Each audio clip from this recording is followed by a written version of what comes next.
So if we can go around and just say your real name and who you're going to read for today. So for the YouTube video, we can tell everybody. So I'll start. I'm Georgie. I'm going to be reading the directions today, so I'm the narrator. Just start from the top corner. So does that mean it's me next? I'm Briony. I'm going to be reading Sergeant Parker and Mr. Lantz and Carson, some TV guy, and someone else, a surfer as well, and Dr. King, because I can do it all. Okay. One woman show. Absolutely. Where's the drum? The mouth organ, that's all that we need now.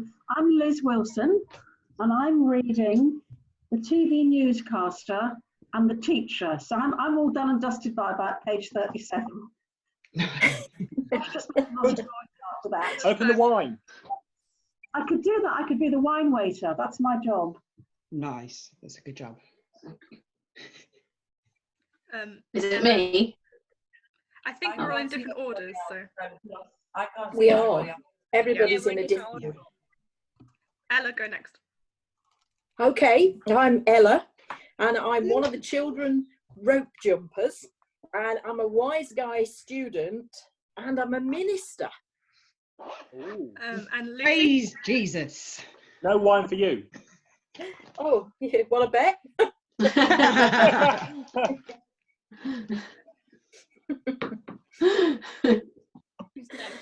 Lucy, go next. Oh, it's me. I'm Lucy, and I'm going to be playing Tina, who opens the film. So excited! Jenny. Hello, my name is Jenny, and I am playing Nancy. So yeah. Woo, you ready to scream? Mandy. My poor mum. That's what I say. Mandy's next. Me. Okay, I'm Mandy. I'm going to be playing Mrs. Lantz and cop number 1. Okay, Ben. Hello. I am playing Lieutenant somebody or other, and also the hall monitor. Yep. Kate. I'm Kate, and I'm going to be playing Marge. Marge Thompson. Oh, you're not going to do it like Homer. No. Challenge you to do the whole show like that. And the mysterious grey square. I'm Andy, and I'm playing Freddie and Foreman. Yeah. 4 men. Four men. I'm playing 4 men. Also, I've seen a film, haven't I? 4 men and a rabbit, I think it was. yeah, I was in that We've got one. the rabbit. Okay, got the rabbit. And Amy. I'm Amy, and I am playing the coroner and Tina's mum and cop number 2, and now I picked up Glen. Woo! Woo! That's my boy. And Sam. My boy, actually. Hi, I'm Sam. I'm playing Marge, and I'm playing Sergeant Garcia. Yay! Woo. Okay. Is everybody ready? Is everyone sitting comfortably? And we will. Yeah, it's Yeah. getting darker in here.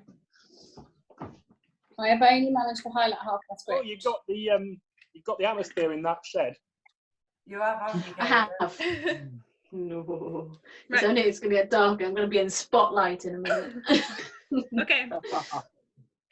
This is Wes Craven's A Nightmare on Elm Street. Interior, montage. Nightmare music theme begins as we fade up on a series of shots, all close and teasing. A man's feet in shabby work shoes stalking through a junk bin in a dark, firelit, ash-dusted place. A huge boiler room is what it is, although we only glimpse it. Then we see a man's hand, dirty and nail-bitten, reach into frame and pick up a piece of metal. The hand grabs a grimy work glove and slashes at it with a straight razor until its fingertips are off. The same hands dumping 4 fishing knives out of a filthy bag. Their blades are thin, curved, gleaming sharp. We can hear the man's wheezing breathing, but we still haven't seen his face. We never will. We just see more metal being assembled with crude tools into some sort of linkage, a splayed, spidery sort of apparatus against a background light of fire, and a deep rushing of steam and heavy dark energy. And then we see this linkage attached to the glove, then the blades attached to all of it. Then the man's hand slips into this glove-like apparatus, filling it out and transforming it into an awesome, deadly claw hand with 4 razor talons gleaming at its blackened fingertips. Suddenly, the hand arches and strikes forward, slashing through a dark canvas, tearing it to shreds. Exterior, Los Angeles, night. A pulsation of light and shadow. Music drops away to a hushed rushing of wind and distant sirens. The San Fernando Valley, its night sky lit from within by a strange greenish light. Interior, concrete passageway. Tina Gray, a strong girl of 15 in a thin night shift, moves towards us down a dark concrete corridor, her steps quicken.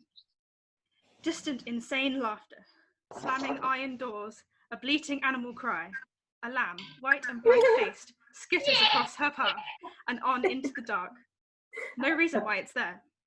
Then another sound, much nearer, the slithering scrape of something like fingernails across slate. It sets our teeth on edge.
Bells are ringing and students crowding.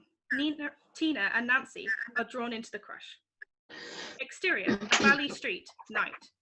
A modest home, no cars, just a couple of bikes in the drive. Every light in the house and yard is on. We hear the rock group Madness played at a no adults home volume. Interior, Tina's living room, night. Glen dials a phone. Nancy and Tina are watching, giggling. I can't believe it's going to come over. Right, well, she didn't exactly. Glen shoves a cassette into Tina's ghetto blaster. Sue, I've got this cousin at the airport. That's okay for me to stay with, right? So I found this effects tape, licorice pizza and... The phone is on. Hello? Glen jerks the tone arm off the record. Hello, Mum? Yeah, Barry's. A jet plane begins to make itself heard on the tape.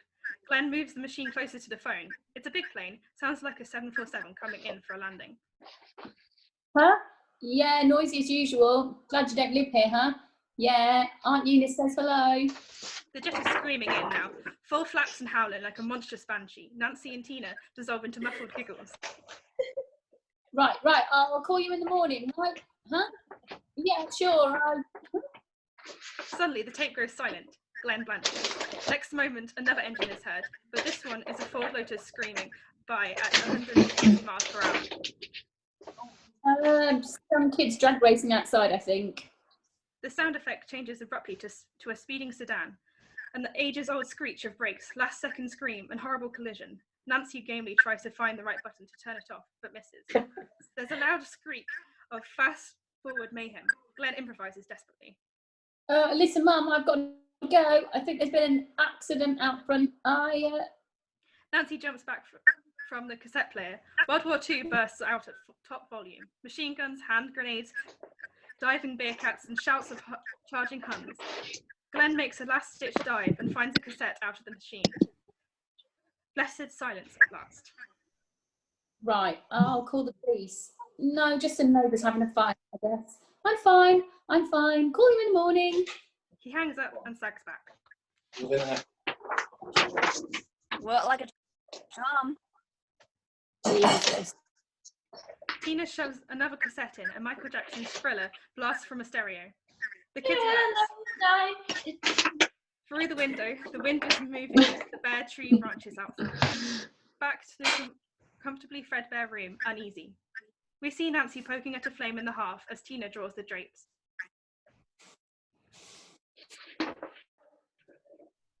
Nice to have a fire. Really? Turn her up a little. Nancy turns a nearby valve handle and the gas fire climbs brightly over its artificial log. Tina joins her, heartened. Maybe we should call Rod and have him come over too. He might get jealous. Rod and I are done. He's too much of a maniac. He should join the Marines. They could make something out of him. Hand grenade. Tina laughs despite herself. Nancy brightens. See, you've forgotten the bad dream. Didn't I tell you? Tina shakes her head, wishing she had forgotten. All day long, I've been seeing that guy's rear face. Nancy looks up with a flinch. Fingernails. That's amazing you say that. It made me think of the dream I had last night. Tina looks up. What you dream? I dreamed about a guy in a dirty red and yellow sweater. I dream in colour, you know. He walks in the room that I was in, right through the hall, and it was something and just stared at me, sort of obscenely. Then he walked through the hall and to the other side. It was like he'd come to check me out. The story has left the room deathly quiet. Especially Tina seems affected. So, what about the fingernails? Nancy remembers, imitating the frightful coincidence. He scraped his fingernails along things. Actually, they were more like fingerknives or something. Like he'd made them himself. Anyway, they made these horrible noises. Tina pales.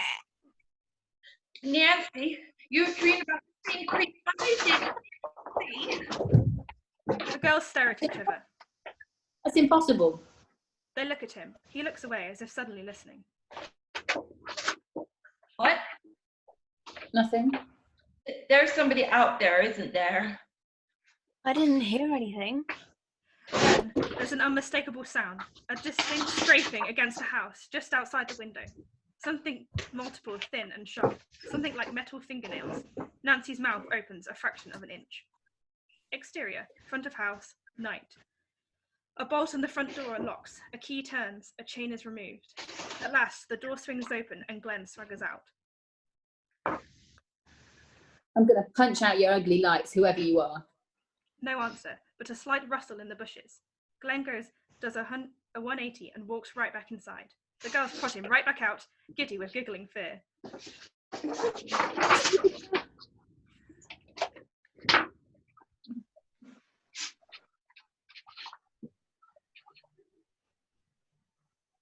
It's just a stupid cat. Jenny. Then bring us back his tails and whisk. The girls push him further. Glen edges towards the shadows. Then the scritching again.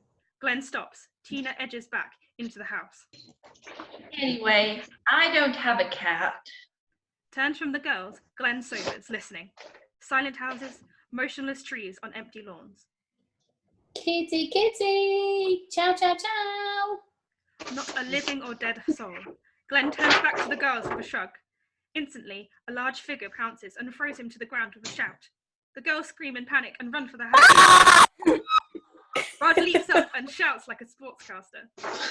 And it's number 36, Rod Lane, bringing Lantz down just 3 yards from the goal with a brilliant tackle. And his fans go wild.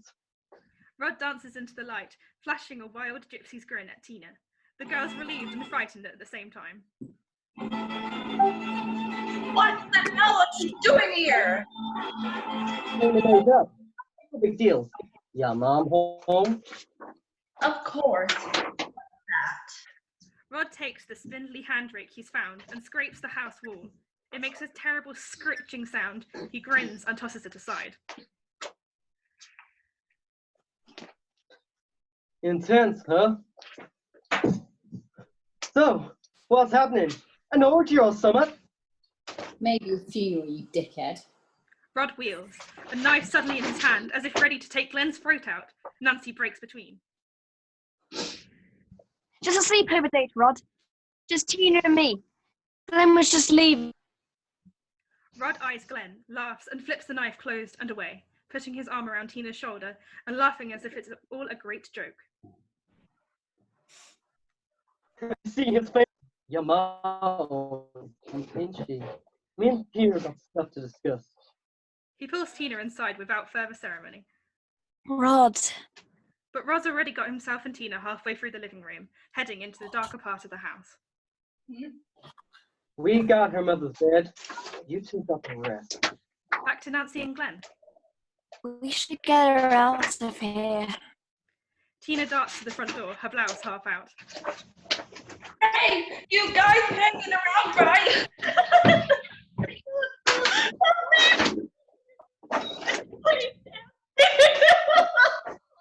She disappears.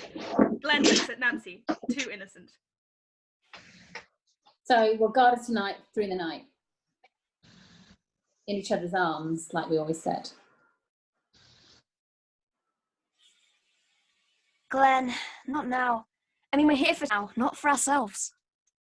She kisses him lightly, then pushes him back. Why is she so bothered by a stupid nightmare anyway? Because he was scary, that's why. Who was scary? Nancy turns and looks at him. Don't you think it's weird? Her and me dreaming about the same guy? Glen looks away. Nancy stares closer. You didn't have a bad dream last night, did you? Glen gives her a funny look. Me? I don't dream. He takes her inside. Over the sounds of locks falling shut, we fade to black. Interior, Tina's living room, night. An old 50s clock, one of those set into the black plaster body of a stalking panther.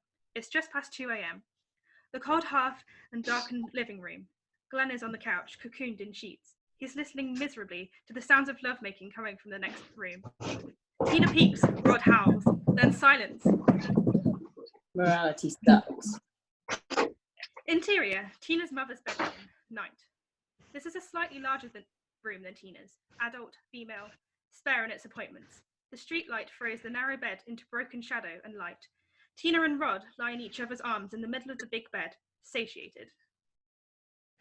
I knew there was something out that I liked. Rod yawns into the pillows, happy. Feel better now, right? Jungle Man fixed Jane. No more fight? No more. Good. No more nightmares for either of us then. He pulls the covers over his head. He's almost out already. When did you have a nightmare? You ain't got a corner on the fucking market. He rolls over, practically snoring, and pulls another cover over his head. A dirty red and yellow cover. Where'd you get this snotty old thing? Snores from Rod. Tina yawns, turns off the light, and snuggles against Rod, pulling the cover gingerly over herself too.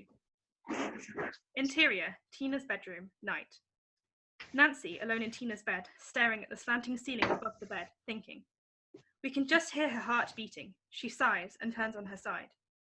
Immediately, the wall above her head turns a faint reddish hue with a broad yellow smear across its centre.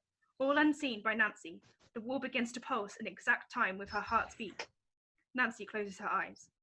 On the ceiling, just above her head, something presses against the surface from the inside.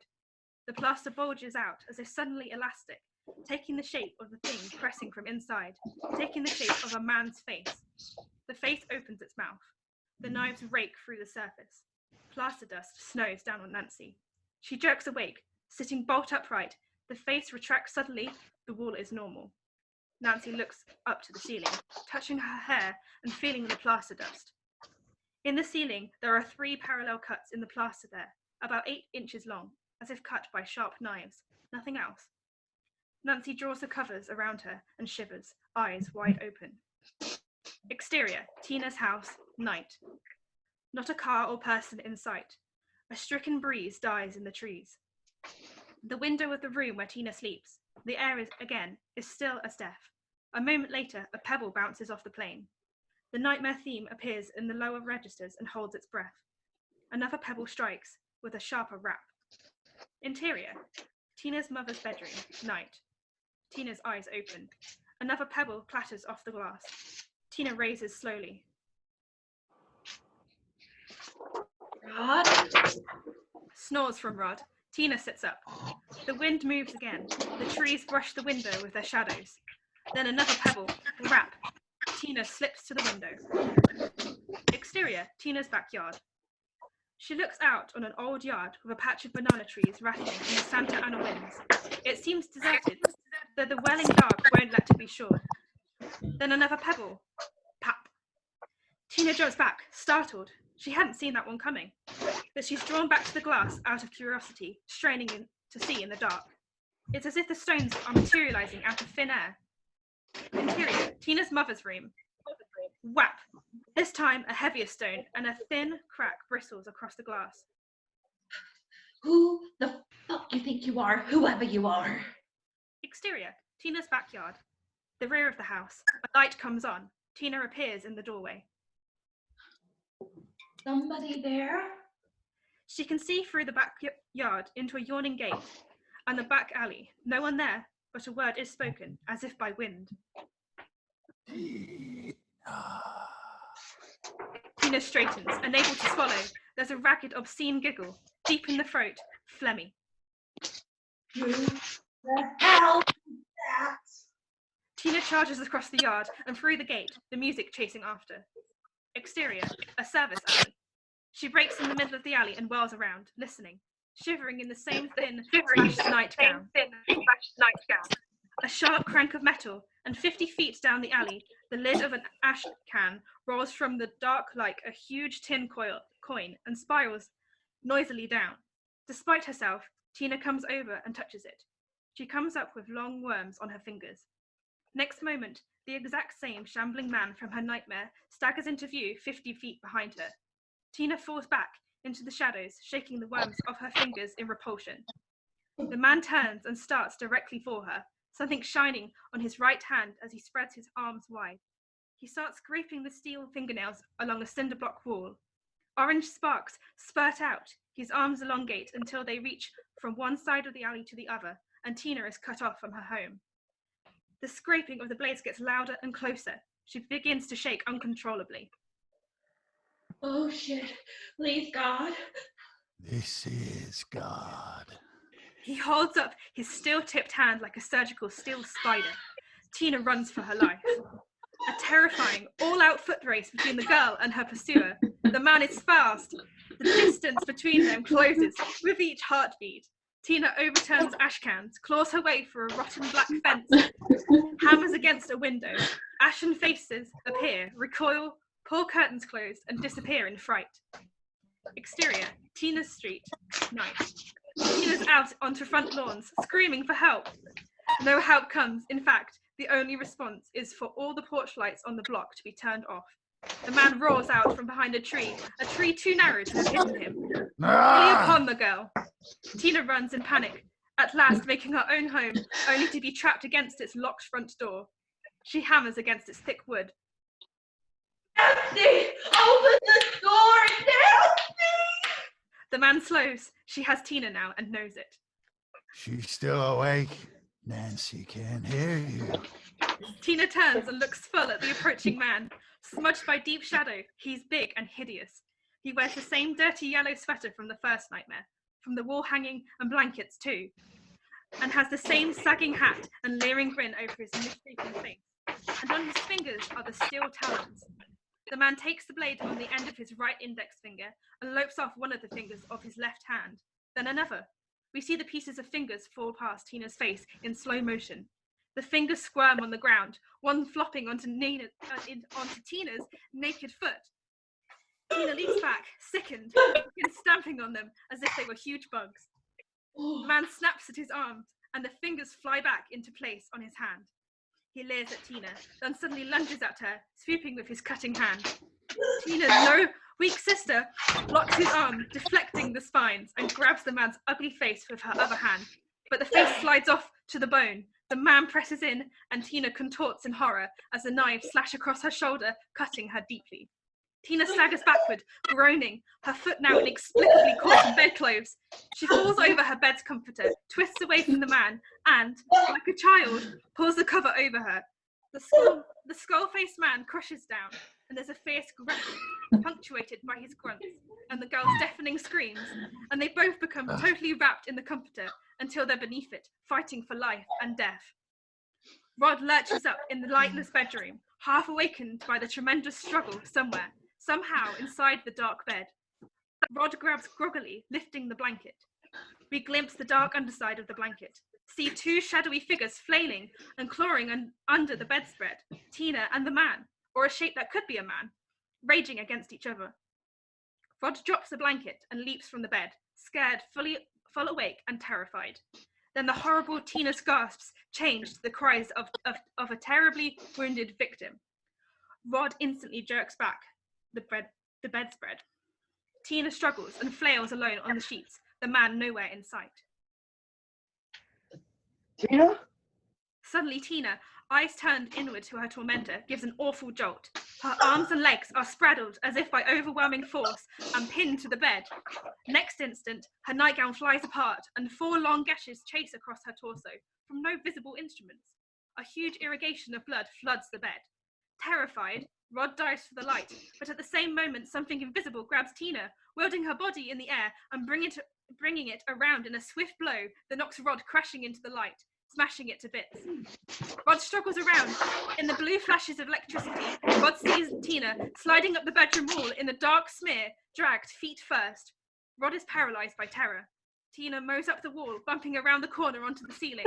She's just looking at who's dragging her, eyes glazing.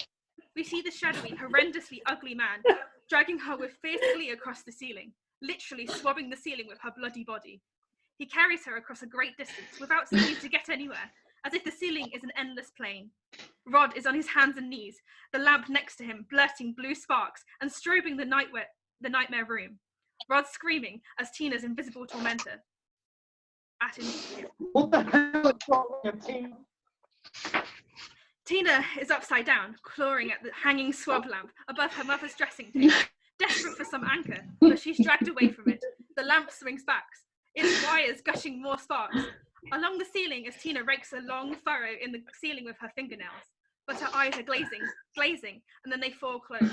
Her body suddenly flops loose, hanging for an awful moment by the feet over the bed. Rod stares like a terrified child. No. As the body falls like a sack of rocks onto the devastated bed, in slow motion, striking with a huge splash of blood, a sick, awful giggle floats through the room, then echoes off into infinity. Rod staggers up, staring around as if hoping to see this phantom. You motherfucker! I'll kill you for that. Interior, Tina's bedroom. Nancy is sitting straight up in bed, terrified. The cries of Rod are ringing through the whole house. She forces herself to move, bolting from the bed despite her terror and sense of dread. Interior, hallway. Nancy flies into the dark hall, crashing directly into someone who lurches out of the dark before her. She screams and jumps back. What the hell's going on? Oh, jeez, Glen. Rod's an ape.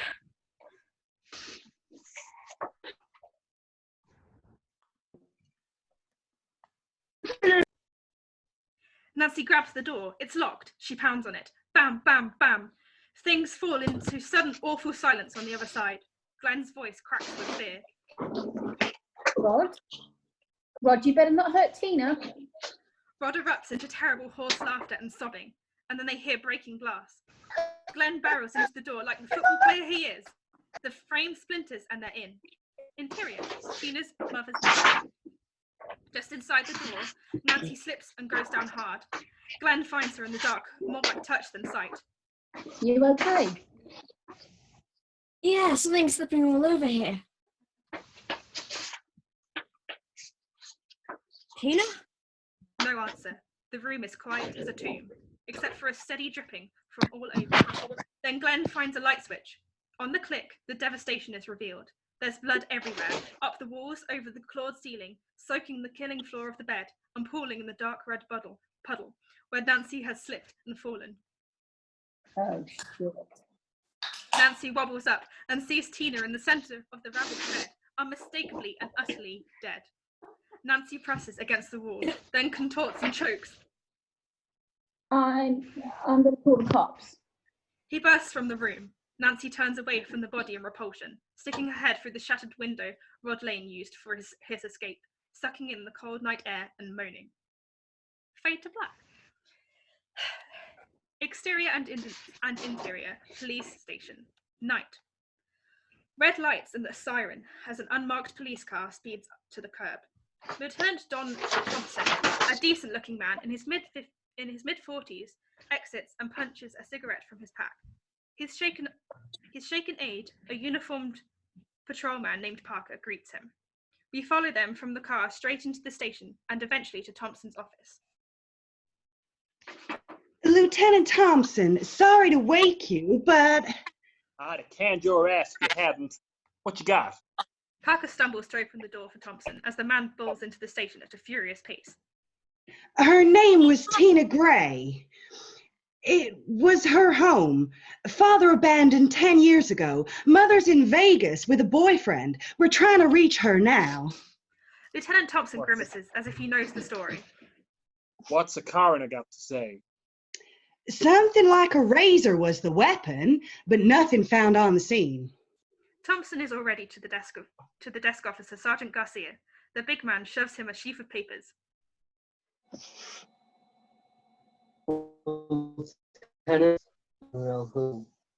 Where is she?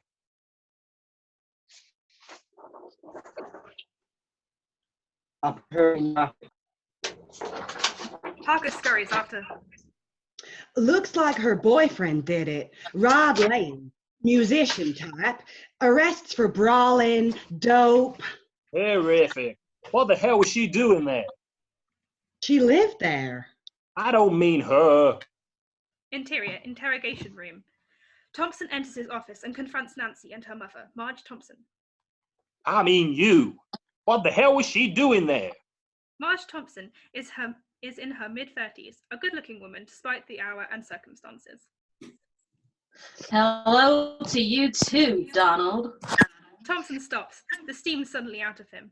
The girl is a wreck, and he winces to see it. Marge? Thompson glances at Parker and the other uniformed cops who are in the room. As a man, they head for the door. There's no question who the boss is here. Thompson turns to Nancy. She fumbles a smile. How you doing, pal? Hey. Hi, Dad. Nancy's dress is dark with dried blood, her skin clammy and the colour of paste. Marge shoots her ex-husband a worried glance. Thompson pulls a chair close to Nancy. I don't want to go into this now. God knows you need time.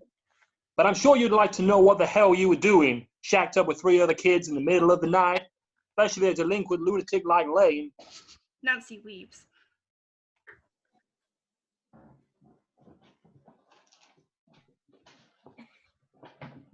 Rod's not a lunatic. You got a sane explanation for what he did? The girl is shredding a Kleenex, staring off. Apparently he was crazy jealous. Nancy said they'd had a fight, Rod and Tina. It wasn't that serious. Maybe you don't think murder's serious? Nancy sits bolt upright in her chair, her eyes flashing.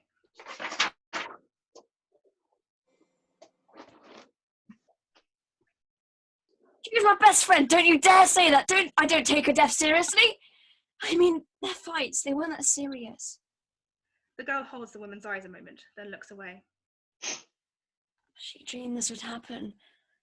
What? She had a nightmare about somebody trying to kill her last night. That's why they were there. She was afraid to sleep alone. A tear splashes off the arm of her chair. She's been through enough for one night. You have her statement. The mother and daughter rise. Thompson raps on the door and Parker opens it. I suggest you keep a better track on her. She's still a kid, you know. Marge wheels on him. You think I knew there were boys there? You tried raising a teenager alone. Then she and the girl are gone. Thompson glares at Parker. See they get home okay. Parker shoves his hands in his pockets. Fade to black. Interior, Nancy's kitchen. Morning. Marge opens a new bottle of gin, pouring herself a careful shot, drinking it, then chasing it with coffee. Nearby, a TV joins the morning news. We can't yet see the screen. In the headlines this morning, a local teenage girl was brutally murdered during an all-night party. Marge turns, startled, seeing Nancy coming downstairs. The girl looks a little better than she did in the police station, but her eyes are still red-rimmed, and a vacant stress masks her face. She looks to the TV, stops. Police say the victim, 15-year-old Christina Gray, had quarreled earlier with her boyfriend, Rod Lane, a punk rocker with a history of delinquency. Lane is now the subject of a citywide manhunt. According to... The TV picture has begun featuring a handheld newsreel shot of a dark rubber body bag being carried to a coroner's van. Just before the thing is lifted inside, Tina's bloodied white arm slips from its zippered side and lolls into the dark night air. A man rudely shoves it back inside and pulls the zipper up the rest of the way. Nancy pales visibly. Marge darts to the TV and slaps it off, then turns to Nancy.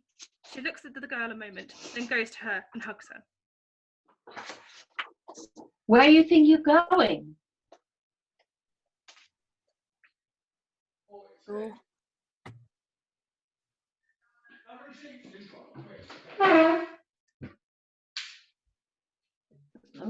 Where do you think you're going? I could hear you tossing and turning all night, kiddo. You're no business going to school. Nancy pulls away, determined. I gotta go to school, Mum. Please, otherwise I'll just sit up here and go crazy or something. Marge studies her face for a moment. Did you sleep? I'll sleep in the study hall, promise. I'd rather keep busy, you know. She absently drains the woman's coffee cup, then pecks her cheek. Ride home after. Right home after. See you. Marge watches the girl disappear outside, then lights a cigarette from the one already burning in her fingers. Exterior, street. We track with Nancy as she walks alone down a sidewalk edged with thick flowering oleander. She cocks her head, puzzled, as if sensing something. Nancy looks across the street. A man is over there in dark clothes, reading a newspaper, but really watching her. Nancy shrugs and continues on, then stops and looks back again. The man is gone. Next moment, a bloodied hand jumps out from the opposite direction, clamps over Nancy's mouth, and drags her into the bushes. Exterior, bushes, day. Nancy struggles, twisting against the powerful assailant. Rod Lane, barefoot, clad only in jeans and a leather jacket, still caked with dark blood. The rest of his skin is pale as a ghost's. I'm not gonna hurt you. He releases her warily. Nancy makes no move to run or scream, even though several students pass on the nearby sidewalk. This reassures Rod just a little. Your old man thinks I did it. Doesn't he? He doesn't know you. Couldn't you change? Cops were all over my house. That killed me for sure. Nobody's going to kill you. He runs his hands down his face, trying to believe that. The two study each other. I never touched her. You were screaming like crazy. Nancy says this without accusation, just cool observation. Someone else was there. The door was locked from your side. Rod grabs her hard. His muscular body tenses. Don't look at me like I'm some kind of fucking fruitcake or something. I'm warning you. Morning, Mr. Lane. The boy jerks around. Nancy's father, his .38 leveled right at Rod's belly, eases out of the bushes. Now just you step away from her, son, like your ass depended on it. I'm warning you. Rod backs away, looking once at Nancy with a look of terrible sadness. Then he dives out of the bushes and runs like hell. Thompson snaps his revolver to fire, but instinctively Nancy jumps between. No! Thompson jerks his gun into the air, furious. Jesus, are you crazy? He plunges past the girl. Exterior, street. Rod races like a frightened animal across the lawns, but is soon cut off by the man Nancy saw watching her before. And then, two uniformed policemen who close from another angle. The chase is short and pitifully off balance, and Rod is soon wrestled to the ground. Next moment, one of the cops is holding Rod's knife into the air for Thompson to see. Thompson looks at Nancy as if to say, I told you. Rod's shouts can be heard as he's shoved into a squad car. I didn't do it! I didn't kill her, Nancy. The car's door slams and Rod is gone. Nancy turns to her father, livid. You used me, Daddy! What the hell were you gonna do at school today, anyway? Your mother told me you didn't even sleep last night. Nancy spins angrily and walks away. Nancy! Hey! But she just keeps going. Fade to black. Interior, classroom, day. An English teacher and class, Nancy among the kids, trying to concentrate. According to Shakespeare, there was something operating in nature, perhaps inside human nature itself, that was rotten, a canker, as he put it. The teacher's eyes glance across the room. Nancy is yawning, but listening. Of course, Hamlet's response to this and to his mother's lies was to continually probe and dig, just like the gravediggers, always trying to get beneath the surface. The same was true in a different way in Julius Caesar. John, go ahead. She nods to a surfer who's been waiting uncomfortably in front of the class. He squints at his book and begins. The recitation, a struggle between baked and salted brain and the poetry of the bard. In the most high and palmy state of Rome. California's the most high and palmy state, man. The server halts with a grin. Kids snicker.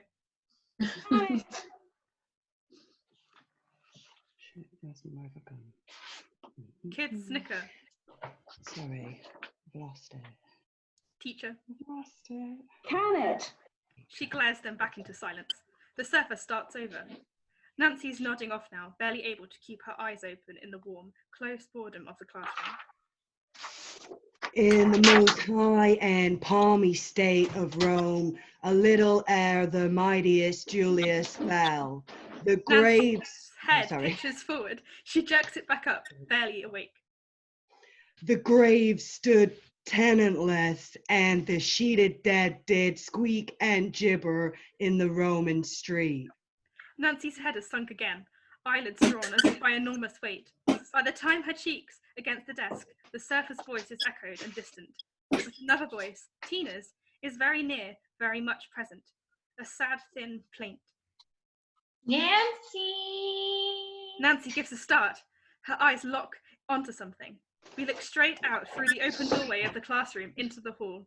There, standing in a black pool of fluid, is a full-sized rubber body bag, dark red and yellow, weaving slightly, the merest suggesting of movement within. Nancy is sitting upright, wiping the sleep from her eyes, shaking her head like a punchy prize fighter. She looks back out the door. The hallway is empty, but there's a dark smear on its floor tiles. Nancy looks nervously towards the rest of the class. No one else has noticed a thing outside the door. All are dumbly spellbound by the surfer, who now recites like a deep-voiced robot, his face wreathed by white hair. Oh God, I could be bounded in a nutshell and count myself a king of infinite space, were it not that I have bad dreams. Nancy slips from her seat, eye warily on the teacher and class, but no one turns as she disappears through the doorway. Interior, school hallway. Nancy turns and looks both directions. No sign of anybody. Nancy! Nancy wheels and sees the bag, prone on the tiles at the far end of the hall, at the end of a long snail's trail of slime. A pale hand thrusts out of it. A moment later, as if pulled by invisible gravity, the bag slides out of sight into an intersecting corridor. Nancy starts running for it. She races blindly around a corner and smashes straight into a body lunging at her from the opposite direction. Both go down. A dazed freshman Hellguard cranks herself up on one elbow. She wears a plastic plaque on her red and yellow sweater that reads, Hellguard. Her nose is bleeding from the impact. You're not supposed to run. Where's your pass? You got a pass? Nancy leaps up. Months later, a new body was found. Your stupid pass. She turns, sees the body bag halfway down this darker, narrow hall upright. As a pre-trial, we're not here to consider the credibility of the evidence. She turns, sees the body bag halfway down this darker, narrow hall upright again. But as she sees it, it tips and pitches headlong through a doorway, like some god-awful rotten tree finally timbering down. She can hear the sickening crunching of it falling down a long flight of stairs. Nancy runs for it again. The Hellguard staggers up, bleeding profusely from her eyes and ears. Hey, no running in the halls! The Hellguard raises her hand and we see it's tipped with long metal spikes. Nancy runs up. Nancy turns to check out the Hellguard. She's vanished. She turns and looks down through the open door. She edges into the stairwell, looks down. Looks like there's a fire somewhere down there, from the way the orange light dances. But there's only a low white noise. Tina? No answer. Nancy starts down the stairs. Interior, boiler room. Nancy comes off the stairs into a dank boiler room. The smear trail is there. It runs behind a cracking red-hot boiler the size of a diesel locomotive. Everything about the place feels dreadfully wrong. Slow terror moves into her face. There's a low, sinister giggle. We see a tangle of pipes, shadows, and the tainted fire of the huge boiler. Then from behind this, deeply shadowed but still identifiable, steps Tina's killer. The same filthy red and yellow sweater and slouch hat. The same melted face twisting into a smile. The same garbled laugh as he slides the long blades from beneath his shirt and fans them on the ends of his bony fingers. Who are you? Who are you?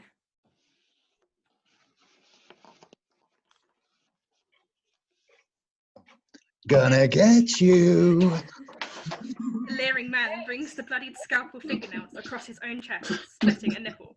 Yellow fluid pours out, maggots and worms. Nancy forgets the question, jerks around and flees in blind panic into the first opening she sees, a dark pipe tunnel. The killer shambles towards her. Nancy breaks into a run. The killer sprints. Nancy tears ahead into darkness. She flees deeper and deeper into the labyrinth of steaming, sizzling pipes, squeezing through smaller and smaller openings. The killer is just yards behind her, and soon she's trapped, just as Tina was before her. She presses her back to the wet bricks. There's no hope of fighting him off, for Nancy is not as strong as Tina, but she is smart as hell and thinking even in this nightmare. So, by the time the creep has raised his knives to strike, Nancy has realized something. She wheels and shoves her arm against one of the scalding steam pipes. In the same split second, we hear her flesh scald. We cut to interior, English class. Nancy lurches up, screaming, arm raised to ward off the invisible blow, books clattering to the floor. Other girls nearby scream in surprise as she stumbles over them. Then she stops, confused and groggy from the nightmare. Everybody is staring at Nancy as if she's gone mad. The English teacher rushes over, herself frightened by the terror in the girl's eyes. Okay, Thompson, everything's all right now, Nancy. Nancy jerks around with panicked eyes, expecting the killer to leap from any direction, but there's only the sea of staring eyes. Nancy begins methodically picking up her books. I'll call your mother. No, really, I'm fine. I'll go straight home. I'm okay. She marches for the door. You'll need a hall pass. But the girl's gone. Exterior, the school. Nancy walks out of the building, shaken. Then she pauses at one of the big pine trees out front, stops and rests her head against the bark, teeth set. Nancy starts to shake, and next second she's sobbing like a broken-hearted, frightened child. But she shakes herself silent, wipes the tears away with a slash of sleeve. She rubs her arm absently, lost in thought, then reacts in surprise and pain. She lifts her arm and stares at the spots she's touched. There is a burn there, about the size and shape of a $50. She is utterly, chillingly confused. Nancy remembers Tina, against the tree inches from her, turns to her and says, Couldn't get back to sleep at all. What do you dream? Exterior, a busy street, day. Nancy is walking quickly, head erect, door set. Then she enters her father's police station. Interior, brand newest police station, day. Nancy crosses directly to Garcia. My dad here? Garcia looks up from his paperwork. Lieutenant Thompson emerges from another room, uneasy to see Nancy. Decided to take a day off after all. Dad, I want to see Rod Lane. Thompson doesn't miss a beat. Only family allowed, Nancy. You know the drill. Just want to talk to him for a second. He's dangerous. You don't know he did it. No, I know, thanks to your own testimony, that he was locked in the room with a girl who went in alive, came out in a rubber bag. Nancy flinches. Her father shows the first signs of colour in his neck. I just want to talk to him. Please, Dad. Thompson shifts almost imperceptibly towards Garcia, then turns back to Nancy. Make it fast. Interior, cell area, day. A guard exits, pushing a cart of food trays. Nancy waits warily until he's gone, then looks back to Rod Lane. Rod looks more like a captured coyote than a human, haggard, ribbed, expecting poisoned bait. His hair is wet. His clothes are borrowed jeans and work shirt. And then what happened? I told you it was dark. And And then I'm what sure happened? there was someone else in there under those covers with her. Nancy reacts. How could somebody get under the cover of you guys without you knowing it? How the fuck do I know? I don't expect you to believe me. Nancy studies his encrypted eyes. Surprisingly, she looks like she just might believe him. She leans closer with a new thought. What did he look like? Did you get a look of him? He looks away. No. Well, then how can you say somebody else was there? Somebody cut her. While I watched. Now the place is so quiet you can hear heartbeats. Somebody cut her while you watched and you don't know what he looks like? Rod smiles an insane smile, stuck with a reality no one will buy. You couldn't see the fucker. You couldn't see the cuts happening all at once. Nancy gives a twitch.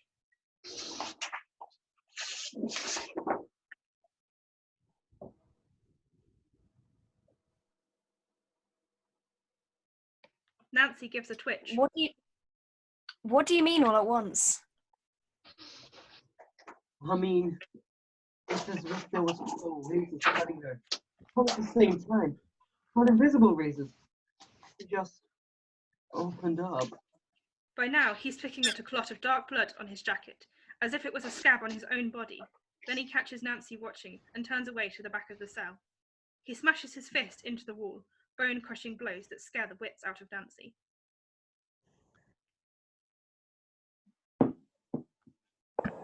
Rod! He stops, and his fist is dripping blood as he says in a small, sad voice,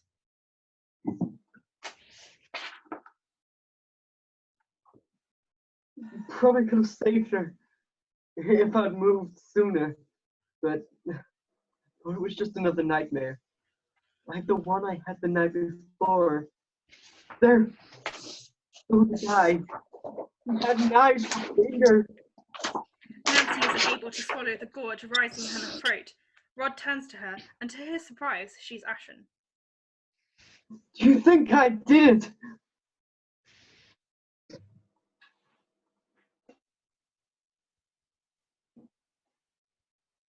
No.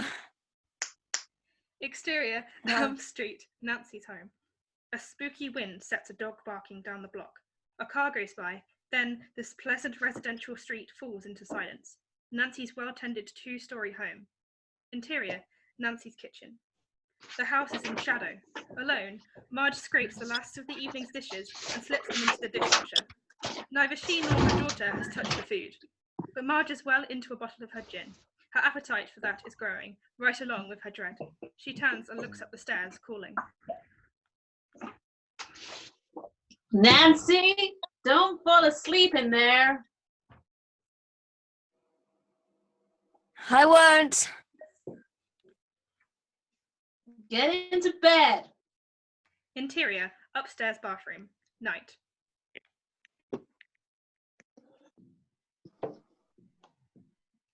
I will. Nancy is in the tub, so drowsy she can hardly rinse without falling asleep. The water in the tub is opaque with suds, luxurious. Her eyes droop. She slides closer to the surface of the water, letting its heat soothe her nerves. Her eyes stare straight up, glazed. Her breathing deepens. Her legs are crooked, one knee on each side of the tub.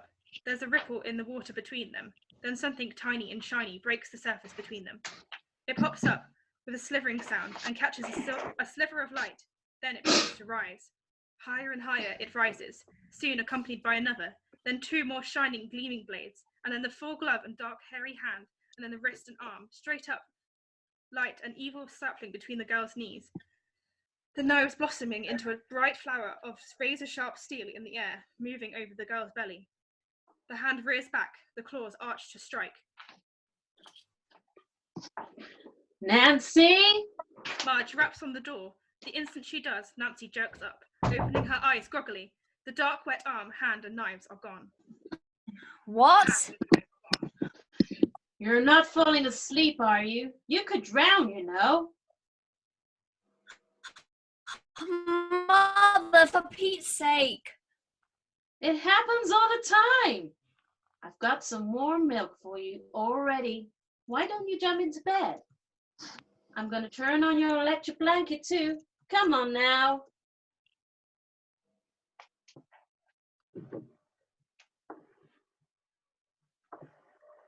Come on now.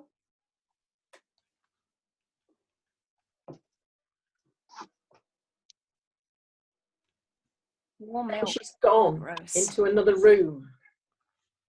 Warm milk. Gross.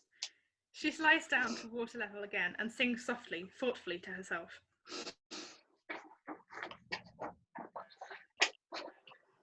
1, 2, Freddy's coming for you. 3, 4, better lock your door. 5, 6, drag the crucifix. 7, 8, stay up late. 9, 10, never sleep again. The next instant, she's jerked with incredible violence straight down beneath the surface of the tub, as if the bottom had suddenly dropped out and she was in a bottomless well. Nancy is pulled sharply down into really deep water, the dim light of the surface and bathroom beyond receding with each yank. And yet, she somehow flails and gasps and struggles back towards the surface, managing by pure panic to break the surface with her hands. Marge rushes to the door and listens, alarmed at the wild splashing audible through the locked door. Nancy! Nancy! Marge's voice reaches to the girl, who thrusts up through main force and breaks the surface with her head and shoulders. Gasping and choking, Nancy breaks the surface of her bathwater like a drowning sailor getting one last chance. Her mother's voice booms over her, echoed and frantic, and the loud banging on the door finally opens her eyes. She turns and calls, gasping for her mother. Mummy! Marge, using the old hanger through the door handle trick, makes it into the room. She rushes across to the tub. Nancy is staggering up in the bathwater, again, with solid porcelain beneath her feet. I told you! Hundreds of people a year drown like that! The mother throws a towel around the gasping girl, helps her from the tub, and begins drying her like a child. Nancy looks like she's paralyzed with some sort of weird dread. You okay? Great. To bed with you, come on. Marge rushes out to get the room ready. Nancy turns and looks at herself in the cabinet mirror, then opens the medicine chest and begins a quick, furtive search. She takes out a box of no-dose and slips it into her robe. Nancy emerges from the bathroom, yawning. Marge follows as the girl plods obediently to her room.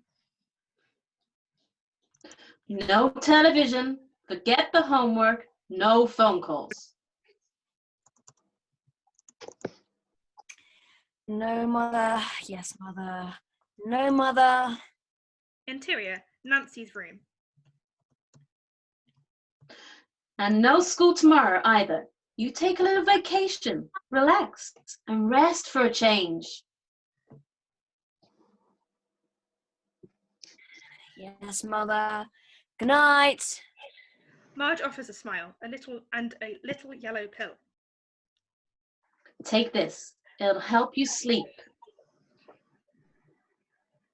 Right. Nancy pops it in her mouth and swallows obediently. Marge leans to her with a kiss. Sleep tight. Don't let the bedbugs bite. Marge goes out, relieved. Nancy closes the door, leans against it, and spits the pill into her hand. She tosses it straight out a window and takes a no-dose. Fade to black. An insert of a television screen. A monster movie in black and white. No sound from the set. Nancy is propped up in bed, furtively watching. Or is she just thinking? A bedside clock reads 12:45 p.m. The girl yawns. She shakes herself violently and sits up straighter, forcing herself to concentrate on the movie. On the television screen, a diver struggles to keep facing a large circling shark. Nancy's eyes droop shut, then she jerks awake, rattling her head as if it were a radio shifting off station. She tumbles out of bed, throws open the window and takes a deep breath of the cool night air. Exterior, Nancy's house on the street. Nancy looks directly across the street to a lighted open window. Its curtains, sucked out and waving in the night breeze, give the only motion to the deserted street. Then someone pitches out of the dark at her. Nancy gives a yelp, then clamps her hand over her mouth as she recognizes Glen, balanced precariously on the rose trellis outside her window. So your light on. Thought I'd see how you were. She gets herself together, barely. Sometimes I wish you didn't live right across the street. Jonathan, let me. You ever stand on rose trellis with bare feet? Interior, Nancy's room. Nancy looks over her shoulder to make sure her mother hasn't heard. Glen's already through her window and planted on her bed. Nancy points to a chair. If you don't mind. Glen crosses to the chair and plops down. So, freaked out English class today. There's no maliciousness in his voice, and the familiar frankness is actually comforting to Nancy. Guess I did. Haven't slept, have you? Not really. Nancy tries to smile, but can't fake it very well. Glen looks her over. You look dead and rained on. You want the other truth? What did you do to your arm? She shrugs, trying to keep it casual. Burnt myself in English class.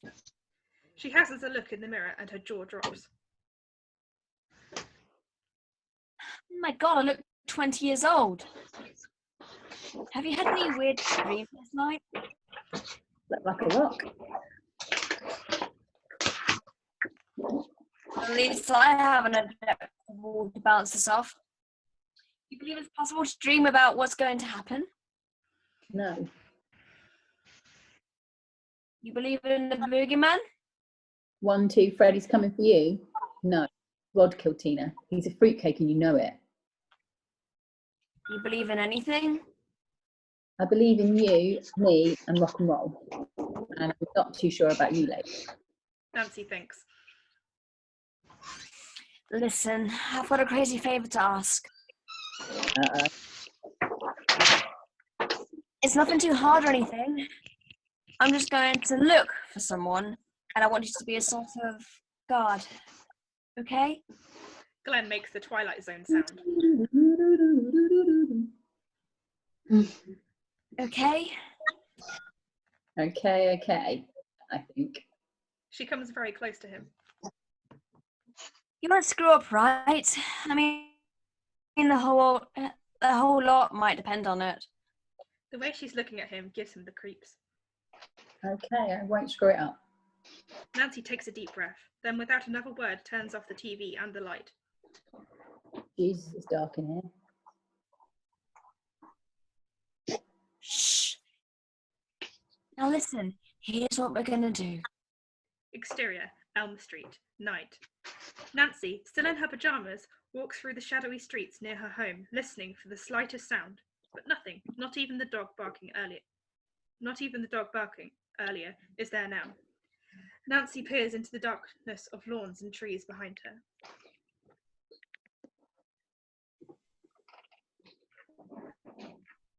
You still there? Across the street and a distance away, Glen steps from behind a tree.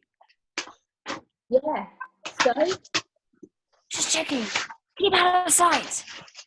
Glen throws up his hands in exasperation and walks back out of sight. Nancy turns and looks down between the houses, deep into a dark alleyway. Then she forces herself to walk into it. She makes herself go deeper and deeper into the shadows. Each time she pauses and waits, the music grows more threatening and expectant. The feeling is of immense tension. We're sure the killer will come screaming out on her at any second. But he doesn't. In fact, absolutely nothing happens, and Nancy emerges from the far end of the alley unscathed. The only thing strange is that now she finds herself looking across the mall to the police station. It takes her a little by surprise. It just seems to have appeared. Nancy whispers hoarsely back down the dark alley. Still there? We only hear the distant voice, slightly echoed. Still here. On your toes, right? Nancy stares into the dark, trying to see him, but she can't. She turns back and makes up her mind to move without him inside.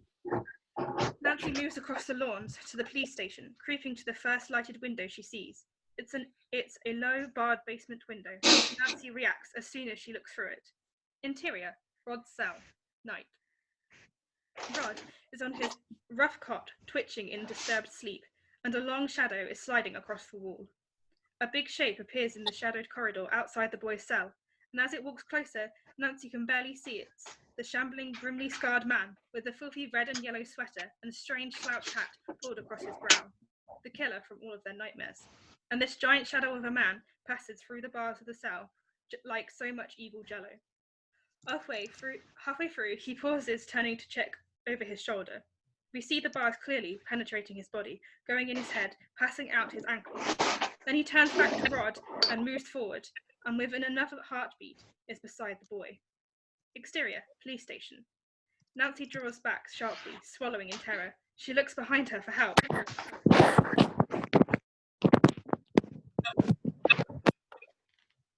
Glen?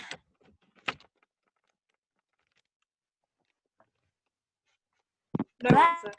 Glen? This street is absolutely deserted. There is no Glen? motion and no sound save one, the distant but unmistakable sound of Glen snoring. A beat of silence after the shouts echoes die, then the steady, boyish snores again. Nancy swears under her breath and jerks back around, forcing herself to look again into Rod's cell. Interior, Rod's cell. The killer picks up Rod's bedsheet and tests it between his powerful hands. Without thinking, Nancy bangs against the glass. Rod, look out! The killer wheels around, locking eyes with Nancy. The girl goes white. The man's face is in the light, and it's horrible, seething with hatred and a twisted, insane intelligence. The hold of those eyes is only broken when Rod rolls up on an elbow with a deep, troubled groan. The instant Rod does this, the killer fades into the shadows in the cell. But even then, his eyes hold on Nancy's until the last second he is visible. Rod looks around the cell groggily, runs his fingers through his matted hair, then collapses back on his pillow. No matter how hard Nancy screams, Rod never once looks at the window. He just pulls the twisted covers around his shoulders and succumbs once more to sleep. And now the bedsheet is no longer on the bed. The killer, materializing out of the shadow again, is holding it between his hands like a garrote. He looks up and leers at Nancy, then moves for Rod. Exterior, police station. Nancy pounds on the window, then turns to frustration and yells into the night. Glen! She turns back to the cell in desperation. Interior, Rod's cell. The cell is quite deserted, save for Rod, sleeping peacefully. Exterior, police station. Nancy pulls back from the window, stunned.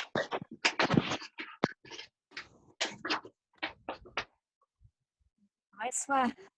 Suddenly, Nancy feels utterly exposed. She shivers, chilled and vulnerable to the bone in her thin nightclothes. She can't move, as if some great nerve between her instincts and body has been severed, and she hears a sound from behind her, a sort of filling, vibrating scritch. Nancy forces herself by sheer will to look. Ahead of her, perhaps 25 feet, covered with a thick plastic body bag through which we can barely see her face, is Tina. Standing square in the middle of the street, a dark ooze of black eels roil out of its bottom, and as at its top, the zipper chatters down, and the greenish-white face of Tina lolls out. She gestures, supplicating, her watery eyes desperate to convey some desperate message. Nancy backs away, eyes streaming tears. Glen! Where are you? Wake up, Glen! I'm here. Nancy twists around in horror. At the same instant, the killer grabs for her face with his knife fingers. The girl instinctively pitches back, then scrambles up and runs like hell.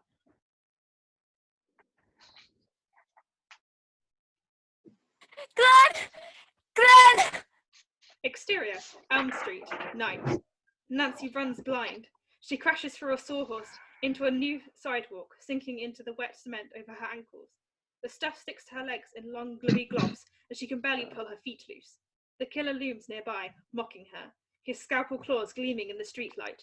He just misses the girl as he wrenches free and flees again, now so winded she can only stagger. Time after time, Nancy just barely manages. Oh no! Hang on a second, we've lost Jenny. No, she's back. She's back. Yeah. Oh, you're back. Sorry about that. It kicks me out. It's fine. Ah. Yeah, she's got 3 times. I don't know why that happened, actually. You better behave yourself. It's fine. We'll just continue. The killer looms nearby, mocking her. Oh, that's where I am. Hang on. Page 56. Page 56. Page 56, yeah. Page 56, wherever. Oh, yeah. I see her. Thank you. Sorry about that. No worries. Time after time, Nancy just barely manages to elude the shadowy form, leaping from his reach by inches and pouring on more steam. It's too close to even bother screaming now, and besides, that would take breath she doesn't have. The only sound is of running footsteps, rasping breath, and the knife fingers whispering in the air. Exterior, Nancy's home. Nancy tears across her front lawn and into the open front door of her home, slamming it with all her might. The tremendously satisfying concussion of wood against door frame, and the locks fall shut.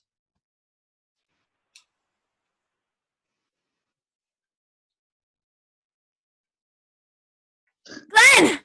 But her voice is garbled as if she's underwater, and there's no answer. The only clue to Glen being there at all is his distant snoring, innocent, persistent, deep.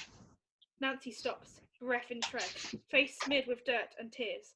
Something is clawing the window in the dark of the kitchen. Nancy looks and catches the man prying at the glass with his big knife fingers, the sharp blades sizzling against the edges of the glass as they crack it away from the frame. Nancy runs upstairs in blind panic. Interior, Nancy's room. Nancy darts into her unlit bedroom, slams the door and locks it. Safe at last. She listens at the door. Nothing. She crosses to her bed. Next second, the killer dives through her window and seizes her in a shower of shattered glass. Nancy twists and manages to grab the wrist of his knife hand with both of hers, barely keeping the blades from her throat. The two fall backwards in a terrible, gasping struggle, crashing into Nancy's bed. The grip is broken. The man stabs. Nancy twists away, backed into a corner of bed and walls. Defenseless, she snatches a pillow up. The killer lashes out, disemboweling the pillow and sending a great gush of feathers flying. Nancy dives for escape in a virtual blizzard. The killer manages to snare her with his other hand, and the two crash across the bedside table to the floor, the table and all its contents cascading around them in a whiteout of feathers. The blades inch towards the girl's face, the drool of the grizzled shadow from the horribly scarred face spills into her eyes, feathers everywhere. But just when the points of steel are less than an inch from her eyes, the old-fashioned alarm clock thrown to the floor next to Nancy's head goes off with a jarring ring. A moment later, the room is light. Nancy reels up, blinded by the sudden light, screaming and fighting on her bed. Glen lurches from his own sleep at the frightening noise. He discovers Nancy, pressed in terror against her headboard, clutching a pillow like a drowning woman would a straw. It's an intact pillow, and there isn't a feather in sight. Nancy stares incredulously at Glen, then around the room, untangling herself from her bedclothes. Wary and furious, her voice hoarse. Glen, you bastard! The boy looks at his friend in groggy alarm. She's absolutely livid, more angry than he's ever seen her, and more strange. He reaches for her. She flattens against the wall, eyes hard, and terribly hurt too. I asked you to do just one thing. Just stay awake and watch me. Just wait if it looked like I was having a bad dream. It's you fall.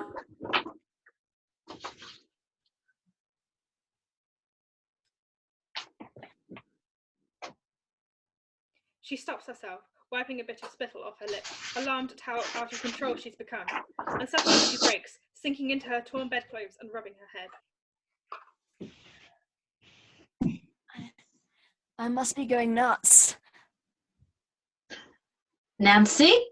Her mother's door opens. Oh, shit. Nancy compresses her voice as best she can.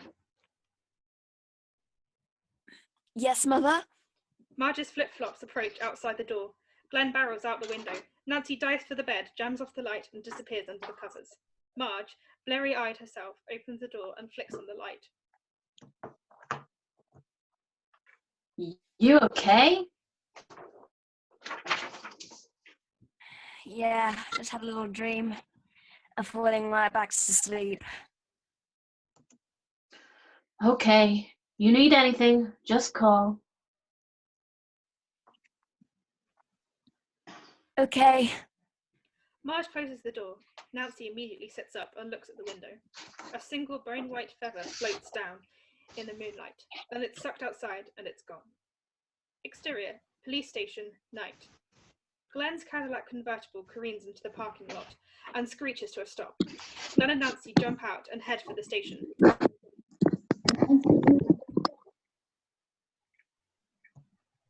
Nancy races into the station without answering. Oh, I see. Oh, makes perfectly clear. Interior, police station.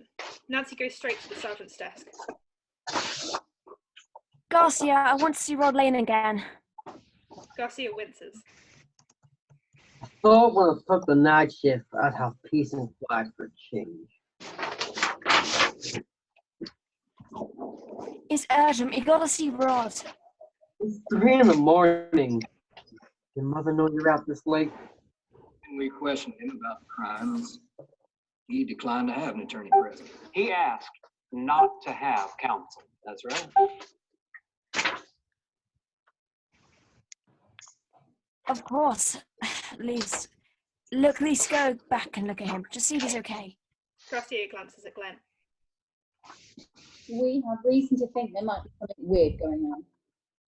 Oh, no argument on that. Nancy jumps around at the sound of her father's voice. Lieutenant Thompson emerges from his office, rumpled and yawning. Dad, what are you doing here? So happens I work here, and there's an unsolved murder. I don't like unsolved murders, especially ones my daughter's mixed up in. What are you doing here at this hour? You're supposed to be getting home, getting some sleep. Listen, sir, this is serious. Nancy had a nightmare about Rod being in danger or something. He trails off, losing it under Lieutenant Thompson's glare. Besides, he doesn't know exactly what the hell's really going on himself. Garcia puts his beefy hand on Nancy's shoulder.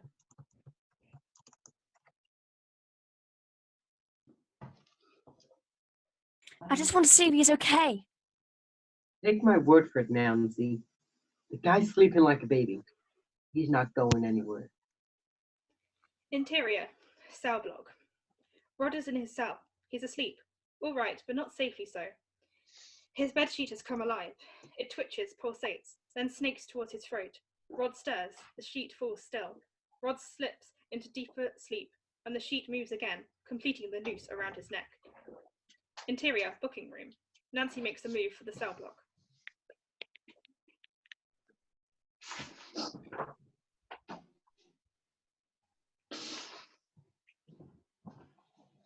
This isn't your average nightmare, Daddy. Damn it! The door's locked. She hauls on it in desperation. Now look, Nancy, don't push me. You've already rubbed my nose in sex, drugs, and violence. Don't start throwing in insanity. Nancy takes that one to heart. She wheels on him and pleads, her intensity sobering even to him.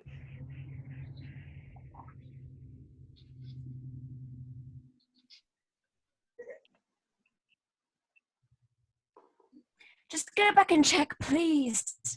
The man takes the beat, then shrugs and nods towards Sergeant Garcia. Just go back. Hey, Garcia. What the hell? Right. Now, where did I put the key?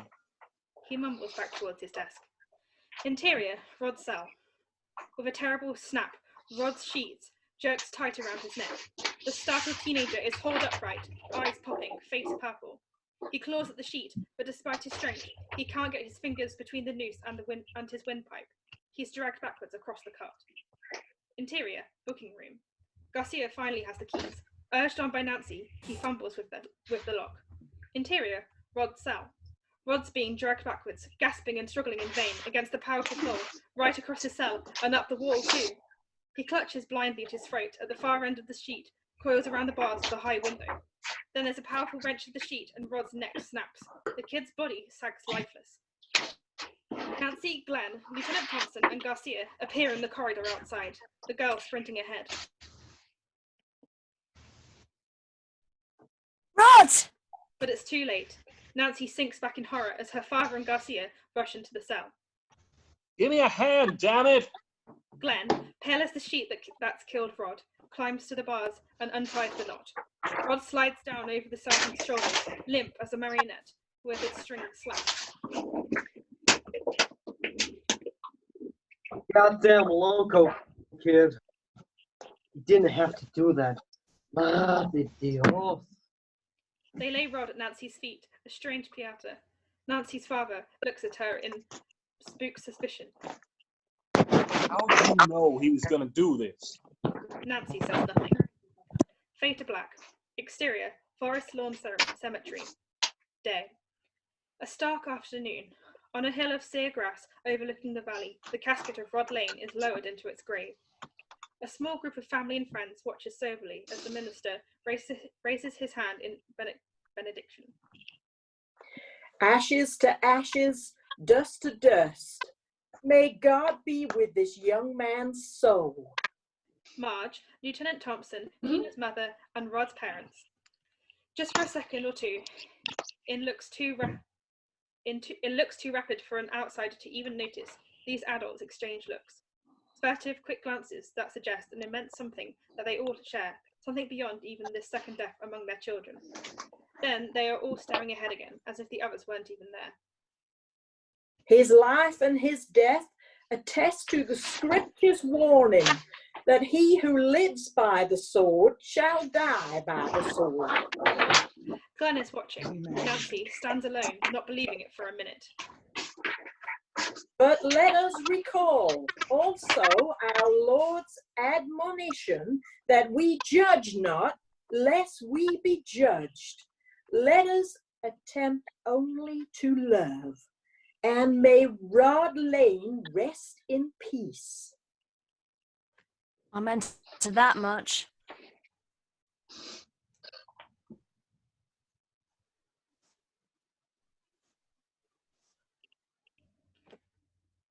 The mourners walk away from the Amen grave. to that much. Marge among them. She pauses near a man and two women in black. Tina's mother, Rod's parents. They almost, it seems, speak. Then Marge hurries on. Marge is joined by Lieutenant Thompson. Both are worn and on edge. Thompson absently lights another cigarette, offering one to Marge. How's Nancy doing? I don't think she slept since Tina died.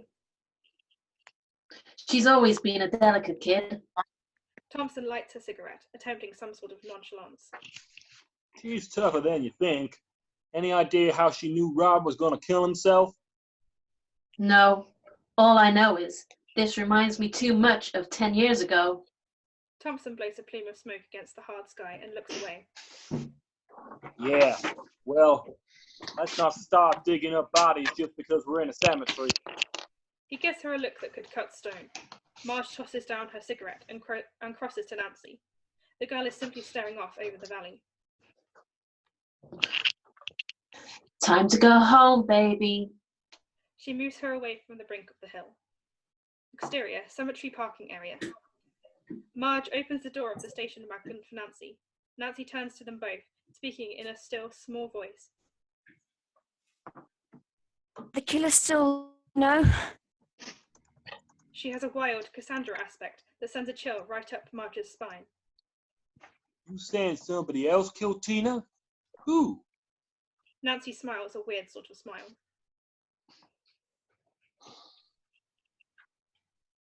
I don't know who he is, but he's burned, he wears a witch hat, a red and yellow sweater, real dirty.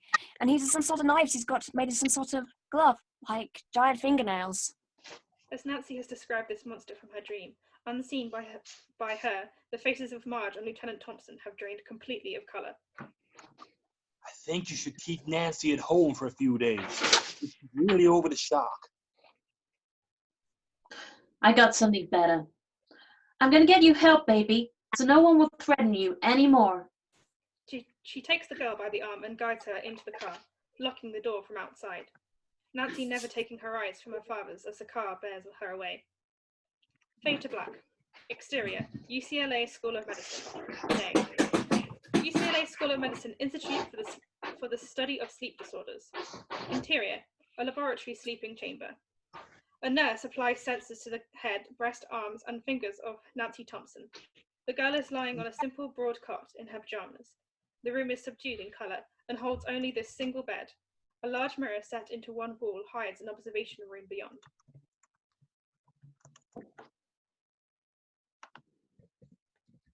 I just don't feel ready to sleep yet.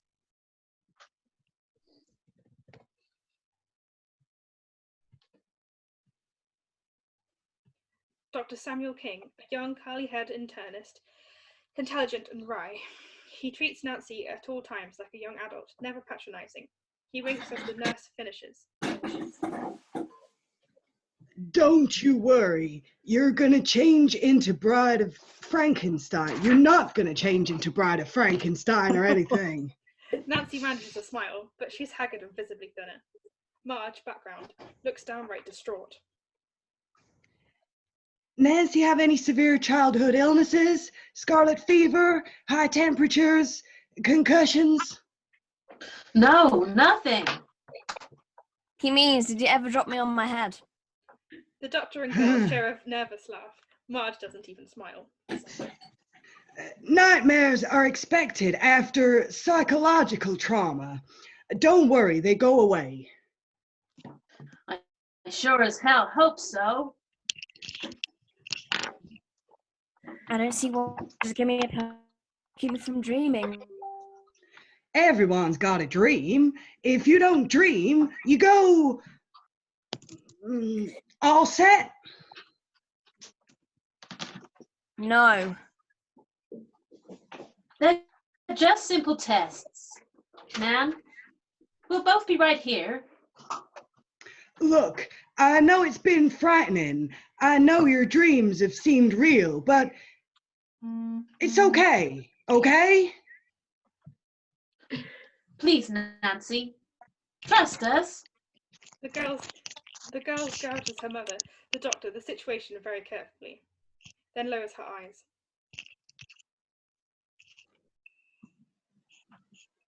It's not you I don't trust. It's... Okay, let's do it. Greatly relieved, Marge gives Nancy a goodnight kiss, then follows the doctor through a doorway near the mirror. As soon as her mother is out of sight, Nancy's eyes drift to the mirror itself. In its reflection, she sees herself looking back, alone on the bed. Interior, the observation room.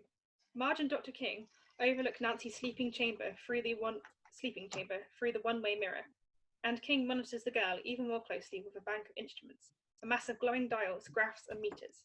His manner with Marge is slightly more sober. How long's this been going on? Since the murder. She was fine before that. Not to worry. No signs of pathology in Nancy's EEG or pulse rate. I guess what we've got is a normal young girl who just happened to have gone through 2 days of hell. It's just made her think that her dreams are real. King adjusts the dial, watching the EKG like a hawk. Ever heard the old Buddhist tale about the king who dreamed he was a beggar who dreamed he was a king? Marge twitches. Then there's a slight alteration in the sound of the EKG. King nods in satisfaction. Okay, good. She's asleep. Thank God. Dissolve 2, a montage of the EKG graph, its inky needles calming, of a meter tracing the quieting of Nancy's pulse, and of other instruments, indicating life processes we can only guess. All smoothing out. Nancy on TV monitor, asleep like the child she is, innocent. Marge lights a cigarette, angry at her helplessness. What the hell are dreams anyway? Mysteries. Incredible body hocus pocus. Truth is, we still don't know what they are or where they come from. As for nightmares, did you know that in the last 3 years, 20 Filipino refugees in California died in the middle of nightmares? Not from heart attacks either. They just died. He gives a, I don't know, shrug. Marge looks out into the sleeping room. Nancy is a motionless bundle in the middle of the bed. A needle on the EKG dips to a lower reading. The mother and doctor watch. What happened? That needle sank like a rock. She's entering deep sleep now. Heart rate's a little high due to anxiety, but otherwise, she's nicely relaxed. All normal. She could dream at any time now. Right now, she's like a diver at the bottom of an ocean no one's mapped yet, waiting to see what shows up. Interior, sleeping room. We can see Nancy drift from the initial stage over the brink into deep sleep. Her hair falls into her eyes, her face relaxes, her shoulders curl around her like comforters. Interior, control room. Dr. King and Marge watch the instruments every move. One of the machines begins a slight chirping. King scans it, liking what he sees. Okay, she started to dream. He leans forward in his chair like a pilot starting an instrument approach. Marge Thompson licks her dry lips, fighting a turn of nausea. How can you tell? REMs, rapid eye movements. The eyes follow the dream. Their movement picks up on this. He prods a dial with his pencil and scribbles the time on a notepad.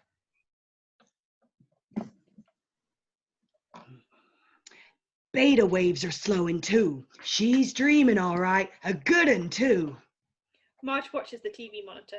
It's in extra close on Nancy's eyes, and they're darting beneath the lids, reacting to events lost behind the skin of flesh and neurons. King points to a moving graph. A needle's begun waving lazily between plus and -3. The doctor nods, assured. Typical dream parameter, a nightmare now, would be plus or minus 5 or 6.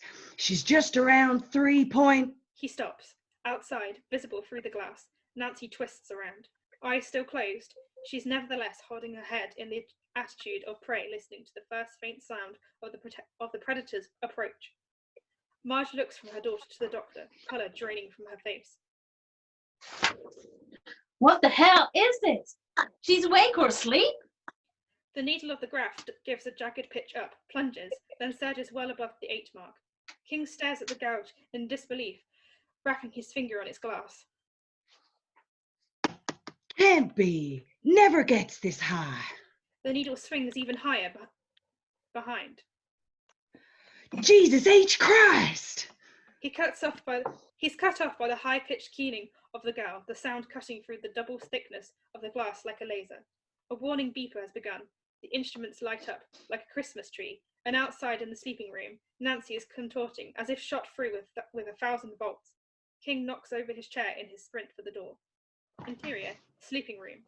The doctor and Marge come in on the run. Nancy's flailing and screaming as if the devil himself were after her. King grabs her to shake her awake. Nancy's eyes open, looking in terror. Sound echoes strangely. Dressed in King's clothes, the horrible scarred man reaches out. Nancy's eyes are closed in sleep again as the girl's fist shoots out with incredible force and knocks Dr. King flying. The nurse and Marge both descend on her, and again in her sleep we see the man stagger for her. Nancy, still in her nightmare, fights like a tiger with both Marge and the nurse, sending the nurse sprawling, Marge hanging on for dear life. The stunned doctor fumbles with a hypodermic needle, spilling most of the stuff on himself with shaking hands. The screams and curses of Nancy are deafening. Stranger still, her hair is electrified, standing on end and greying before their very eyes. Marge screams at the top of her lungs. Ah! Nancy! It's Mom! Nancy! Some deep bolt of psychic power smacks through the girl, and her eyes flap open. They're glazed with terror and fury, but open. Nancy's awake. She stares around like a cornered animal in the middle of the bed, her purple face gasping out gut-wrenching sobs. The nurse and Marge dare to go back in and hold the sweat-drenched girl as Dr. King comes for her with the needle. Now this is just gonna let you relax and sleep, Ned. With incredible swiftness, Nancy backhands the hypodermic into a far wall, shattering it into 1,000,000 pieces.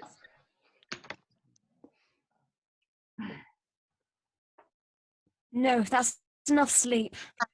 Her eyes are windows straight into white fire as she locks into King's face. He dabs his split lip, swallowing painfully. Okay, kid, fair enough. He holds out his hand. Nancy at last takes it and sags back into her pillow, exhausted. Then King comes up with the blood on his hand. He stares at it, dumbfounded, then at the girl. Across her left forearm, a deep gash is bleeding freely, as if made by a very sharp instrument. Oh my God! Oh my God! Get the kid! The nurse scrambles away as the doctor clasps his hand over the wounds. He looks into Nancy's face. What he sees frightens him even more. Nancy's haunted, ghost-like eyes turn from him to her mother, and a terrible, chilling smile opens across Nancy's white lips. You believe this? She pulls her free arm from beneath the sheets and reveals a strange hat, filthy and worn, the killer's hat. The sight of it frightens Marge more than anything that's come before. Where the hell did you get that? Nancy fixes her with X-ray eyes. I grabbed it off of his head. Marge stares at the hat as if it held her whole future, and her future was a horror. Fade to black. Interior, Nancy's kitchen. Day. Marge is on the telephone, with a dirty hat in her hand. Nearby is a nearly empty bottle of gin.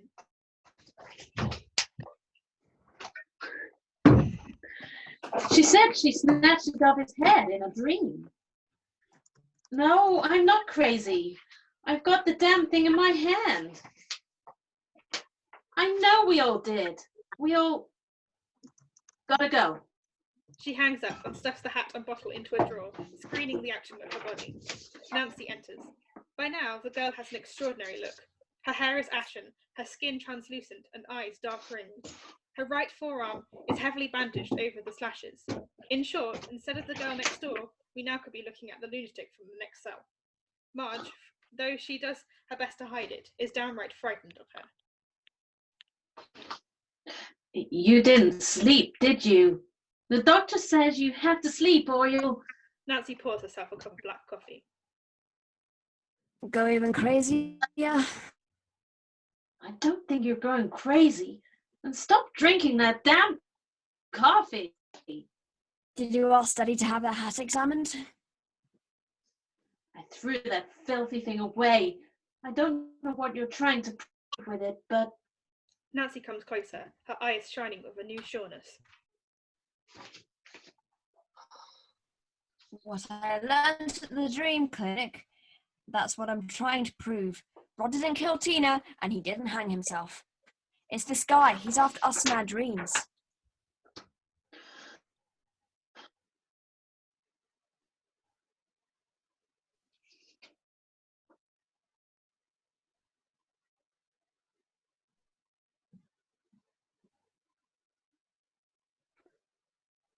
Marge. But that's not just reality, Nancy. Furious, Nancy yanks open the drawer before Marge can stop her and spills the bottle and hat onto the counter. Marge grabs away the bottle protectively, but it's the hat Nancy goes for. She waves it triumphantly, demonically. It's real, Mama. Feel it.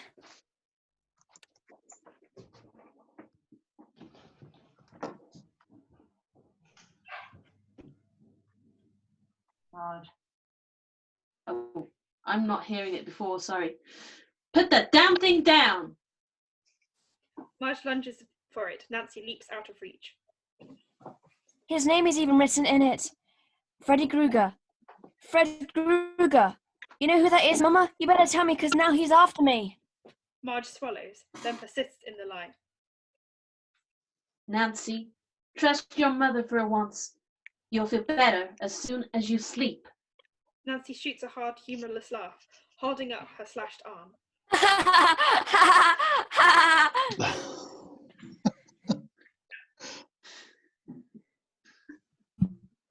You call this feeling better? Or should I grab a bottle and veg out with you? Avoid everything that's happened to me, but just getting good and loaded. Marge slaps her hard. Fred Krueger. Ow.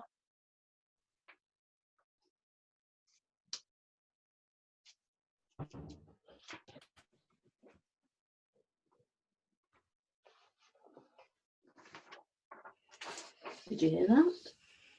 Fred Krueger can't be after you, Nancy. He's dead. The room falls silent, both women staring at each other.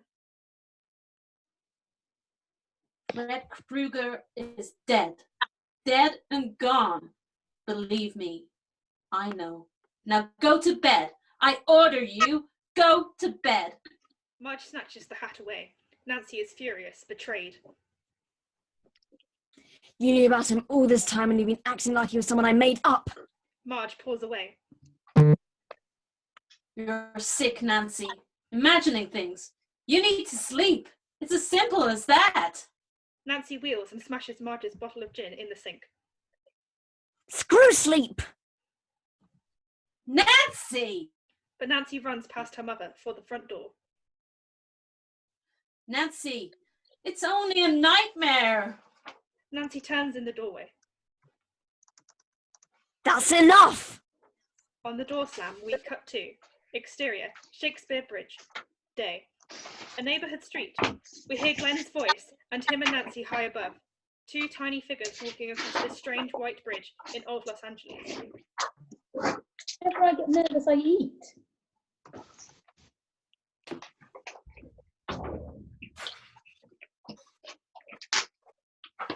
Whenever I get nervous, I you can't do that, you sleep. Used to, not anymore. Glen is attacking a huge bag of Big Macs and furtively eyeing Nancy. And if you can't do that, you sleep. The girl's hair is startlingly white in the sunlight. She's reading a book, hardly paying attention. You ever read about the Balinese way of dreaming? No. They've got a whole system they call dream skills. So if you have a nightmare, for instance, like falling, right? Yeah. Instead of screaming and getting nuts, you say, okay, I fall into a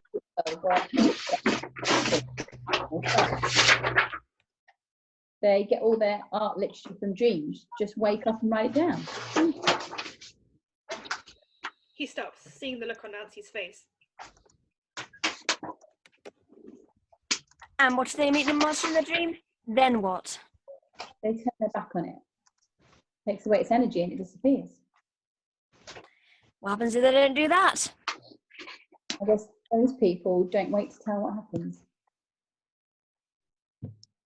Right. She leans over the railing, poking her face back into her book. Glen tips its cover and reads the title. Booby traps and improvised anti-personnel devices. I found such a neat survivalist bookstore on Ventura. Well, what are you reading it for?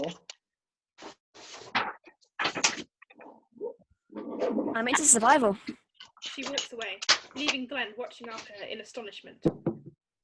She's starting to scare the living shit out of me. Exterior, Elm Street, Nancy's home. Evening. Nancy's tree lawn. The grass between the sidewalk and the street, in the general direction of Glen's home.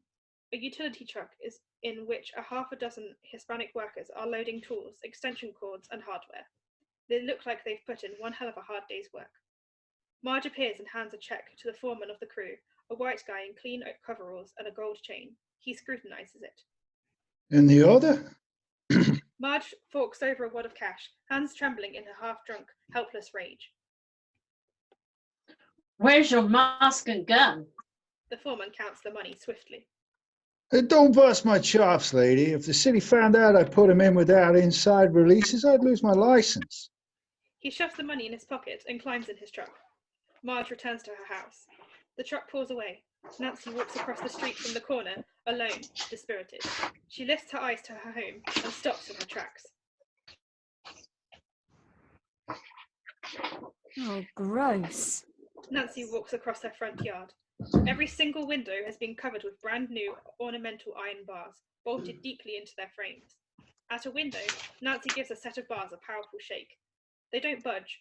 Then the girl looks up and sees even the window into her second-floor bedroom is barred, and the rose trellis has been ripped down and heaped at the foundation in a tangle of wood, fawns, and broken flowers. Interior, Marge's room.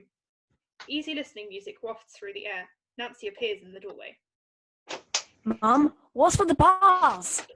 Marge is propped against the headboard of her bed, a crooked shadow in the gloom. A fresh bottle of gin glints in her hand. Oh, Mum. The girl crosses and reaches gently for the bottle. Marge snatches it away. It's mine. She rocks the bottle in her arms. What's with the bars? Security. Nancy sits on the bed, a surprising compassion entering her voice.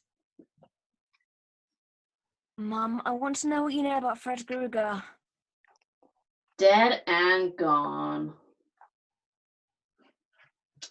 I want to know how, where, and if you don't tell me, then I'm going to call Daddy. Marge gives a laugh, a rasping chatination from deep in her chest. Your father, the cop? That's a good one. Forget Fred Krueger. You don't want to know. Believe me.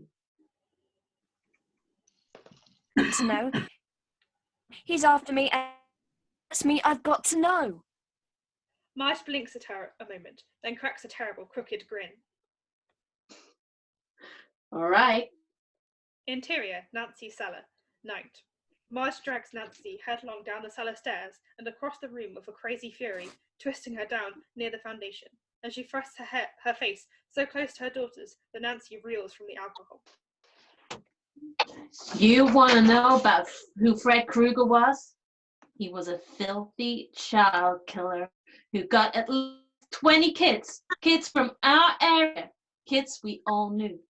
It drove us all crazy when we didn't know who was doing it, but it was even worse when they caught him. Marge draws herself lawyers got fat. Lawyers got fat, and the judge got famous, but someone forgot to sign the search warrant in the right place, and Fred Krueger was free, just like that. Alive? Marge smiles grimly. He wouldn't have stopped. The bastard would have got more kids first chance he got. They found nearly 10 bodies in his boiler room as it was, but the law couldn't touch him. At the mention of boiler room, Nancy gives a shake. Marge misses this, too busy taking a pull on the bottle that's never left her hand. What was needed were some private citizens willing to do what had to be done. She reels slowly, looking at Nancy in defiance. What did you do, Mother? Marge cradles the bottle. Bunches of his parents tracked him down after they let him go. Found him in the old boiler room, just like before. Saw him lying there in that caked red and yellow sweater he always wore, drunk and asleep, with his weird knives by his side. Go on. Marge reaches over and taps a dusty 2-gallon jug of gasoline near the lawnmower. We poured gasoline all around the place, left a trail out the door, locked the door, then... She mimes striking a match. Woo! Her arms shoot up and her eyes go wide with the light of that fire. There's awe in her voice. Then she drops her arms. But just when it seemed not even the devil could live in there anymore, he crashed out like a banshee, all on fire, swinging those finger knives every which direction and screaming he was going to get us by killing our kids. She stops with a sudden quake and drinks for a long moment. But the intake doesn't hide the image. Her face bathed in tears, she looks at her daughter and shakes her head. There were all those men, Nancy. Even your father. Oh yes, even him. But no one could do what had to be done. Krueger rolling and screaming so loud the whole state could hear. No one could take your father's gun and kill him, good and proper, except me. She sweeps her hand across the air in a terrific slash, then stops, her hand shaking, her voice hoarse and terrified. She looks at her daughter, begging. So he's dead, Nan. He can't get you. Mommy killed him. For someone who started this film at a very young 17, Nancy's now the battle-tempered veteran as she takes her mother in her arms and rocks her.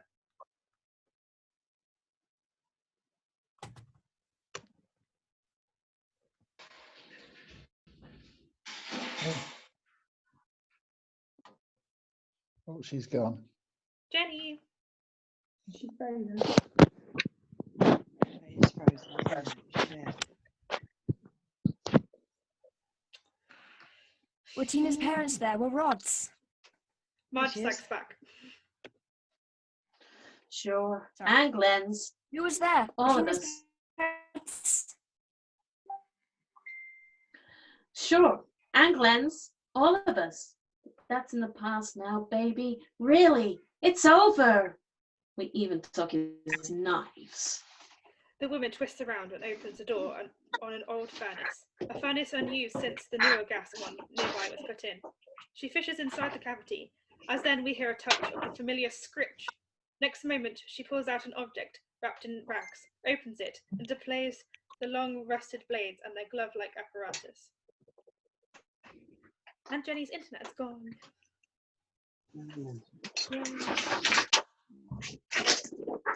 Oh, she's back. See? Now she stares at the damn things, chilled.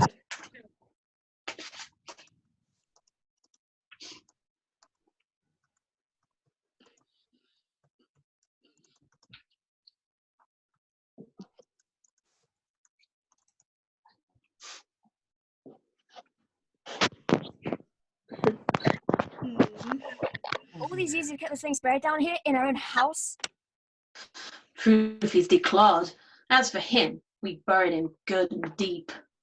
Marge shoves the knives into their hiding place, closes the little iron door. So's, okay. You can sleep. She lurches up and staggers upstairs. Nancy shivers and looks down at her arm. The cut beneath her bandage has begun to bleed again, and from inside the furnace, as if from deep below, the pulsing of the boundless nightmare boiler room can be faintly heard. Interior, Glen's room and Nancy's room. Night.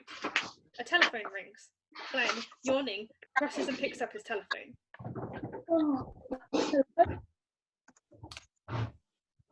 Jenny's gone again. She's just back-ish.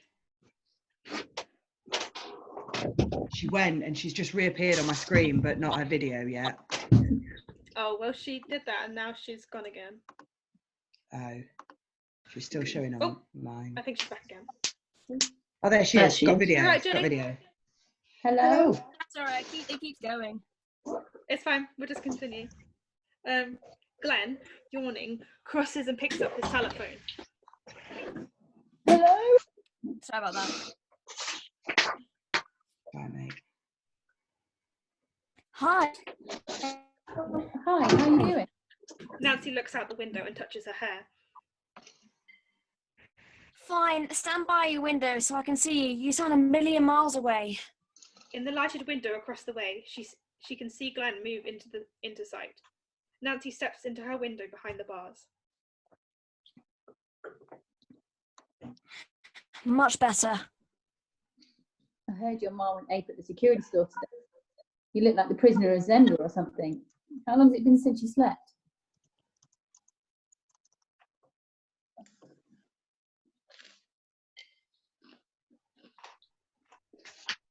Coming up on the 7th day. It's okay.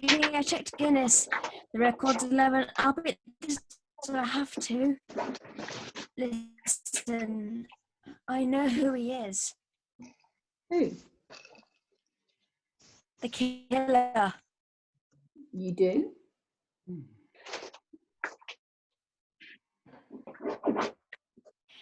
Yeah, and I'm pretty sure. Glen is appalled. Me? Why would anyone want to kill me? Don't task. Just give me some help nailing this guy when I bring him. Glen pales. Bring him out of what? My dream. How do you plan to do that? Just like I did the hat. Have a hold of the sucker when you wake me up. Me? Wait a minute. Someone out the door. If I can't, then if I can't, then you all can relax because it might just be a simple case of me being nuts. I can save you the trouble. You're as nutty as fruitcake. I love you anyway.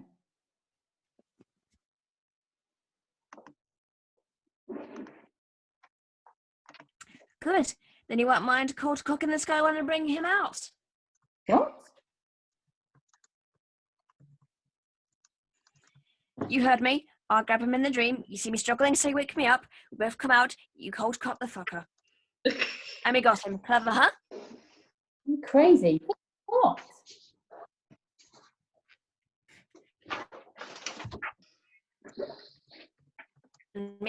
meanwhile,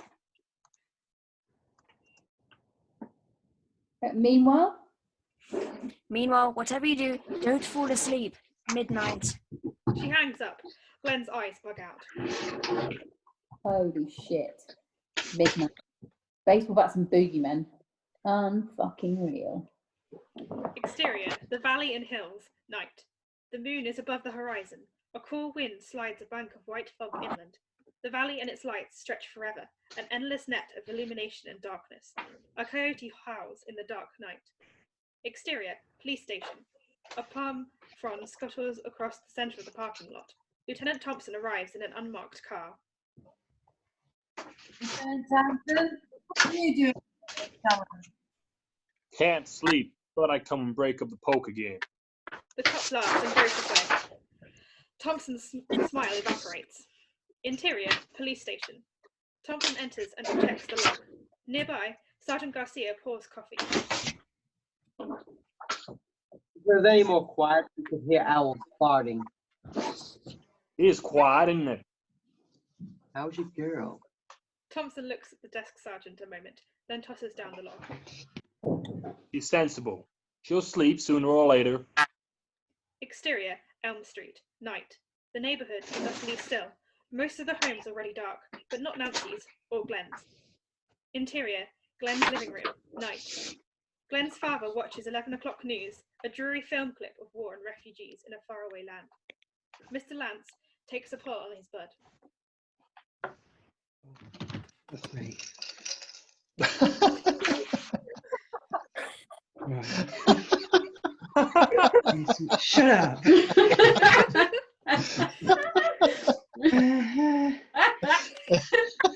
You'd think they'd have something about that Lane kid hanging himself.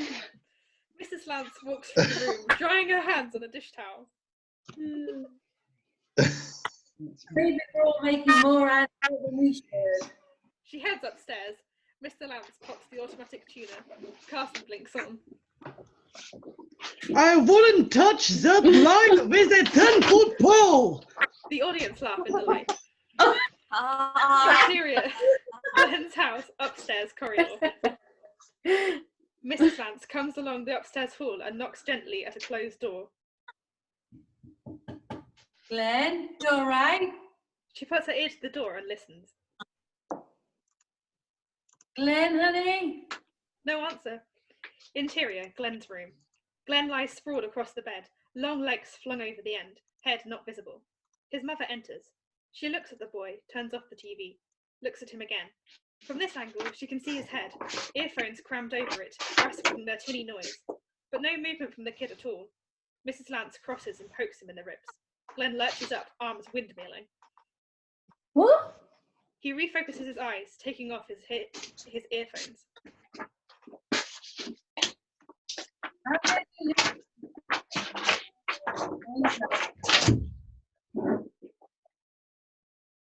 Glen swings his leg over the edge of the bed and shakes his head to clear the cobwebs. I wasn't listening to the tube, just watching. Mr. Nude American's supposed to be on tonight. Well, how are you going to hear what she says? Who cares what she says? The mother gives up. You should get to sleep soon, Glen. It's almost midnight. Goodness knows we've all had enough of a time the last few days. I will, Mum, in a while. You guys turning in? Pretty soon. His mother sighs and goes out, closing the door behind her. Glen flips the TV back on and glances at the clock. It's 11:42. Glen clamps the earphones back on and turns the volume up high. The music is so loud, we can hear it resonating inside his skull. Interior, Nancy's room. Marge weaves on the edge of Nancy's bed, stroking the girl's hair. Nancy's still something erect, but less than Marge.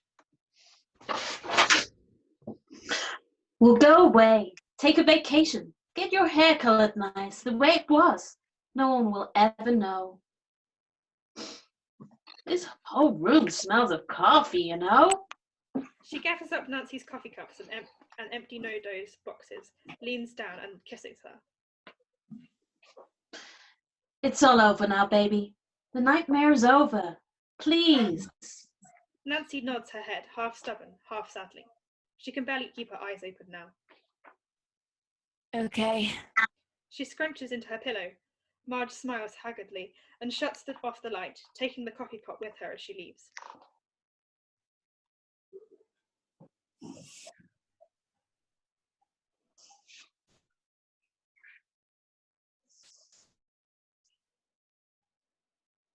Jenny.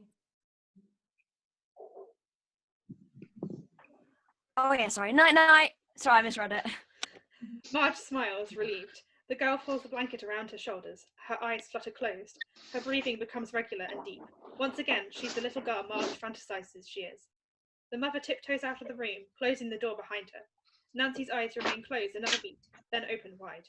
She quietly jumps out of bed and shakes herself savagely to scatter the sleep settling so quickly. Still in the dark, she fishes a full electric coffee pot from under her bed and pours herself a fresh fix into a mug she digs from beneath her pillow. The face illuminated by the neon light on the pot is set in absolute determination. Nancy drains the cup, then crosses to her closet, retrieves a pitcher of ice water from behind a heap of clothes, and splashes her eyes and the back of her neck. That done, she eases open her window and presses her face to the bars, sucking in cool night air until every shred of heat is gone from her brain. Then she starts pulling on clothes. Interior, Nancy's house, downstairs.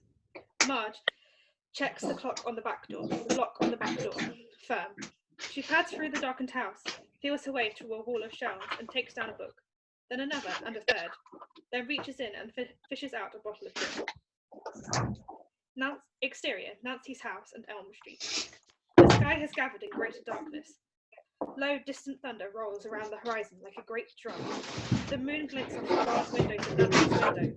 The imprisoned girl hovers in the darkness behind the grill, like a ghost, her eyes turned towards Glen's.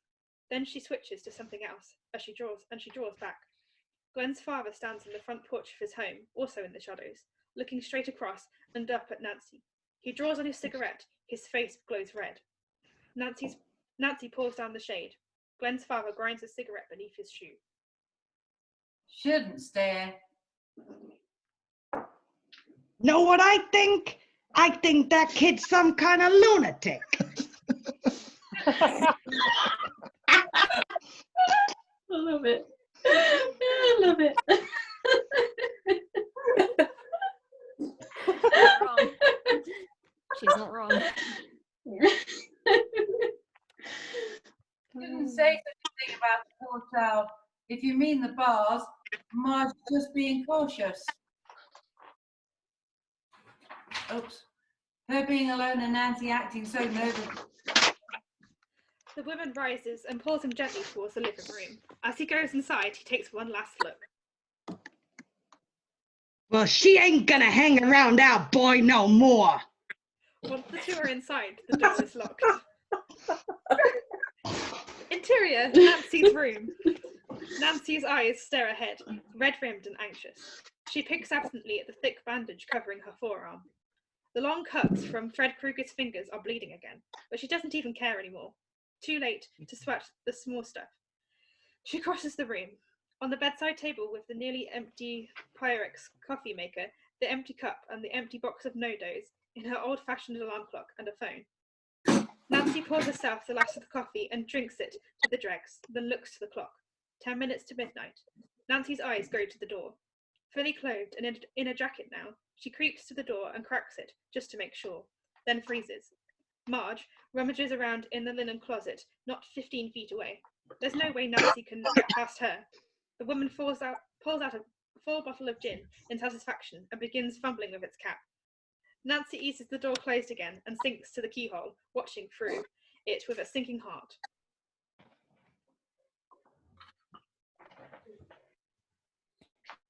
Glen. Interior, Glen's room. Glen, coat on now, goes to his window, checking. Nancy's porch is deserted, front door closed, lights out. No sign of Nancy. Glen shrugs, takes off his jacket and plops back onto his bed. Well, I'm not going to risk sneaking out until she does. He puts the earphones back on.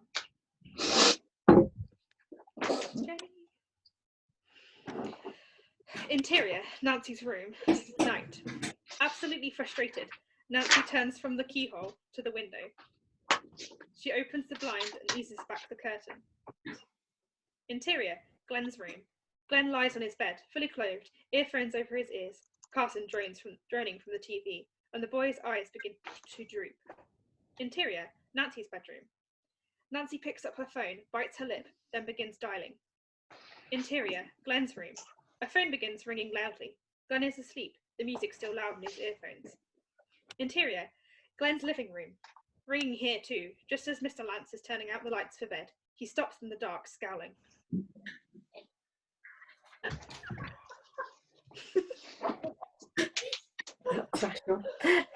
Lost it now. Fuck.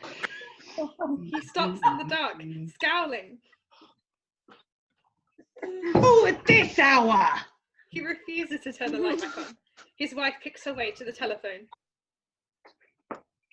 Hello? Oh, hold on. Who wants to talk to Glen? The father crosses to the telephone, suspicious. About what? Nancy? She listens, covers up again. Says it's private, very private and very important. Mr. Lantz grabs the telephone from his wife and barks into it. Shit, where am I? Oh my god, I've lost it. Page 98. Mr. Lantz I'm so grabs the sorry. telephone from his wife and Glen's asleep! Talk to him tomorrow!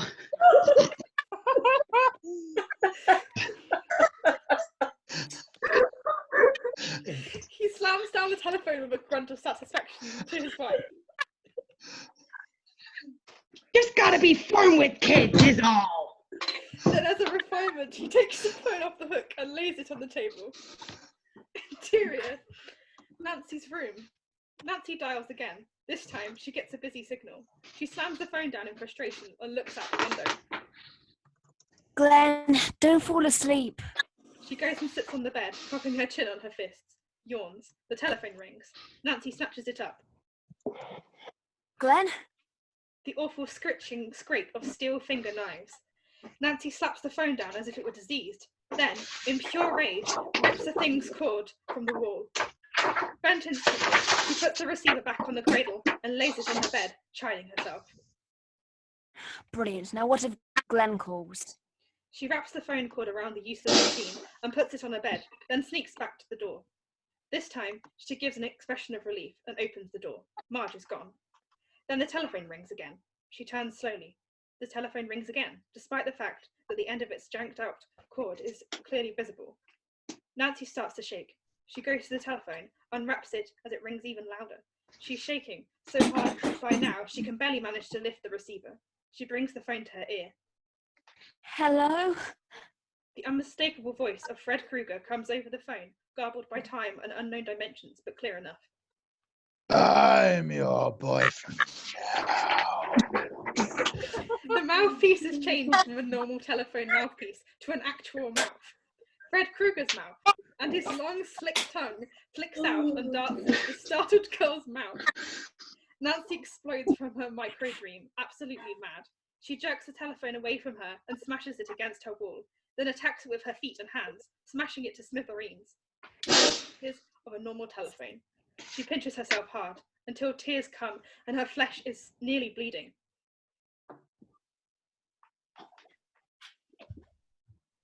I'm awake. This is not a dream. I am.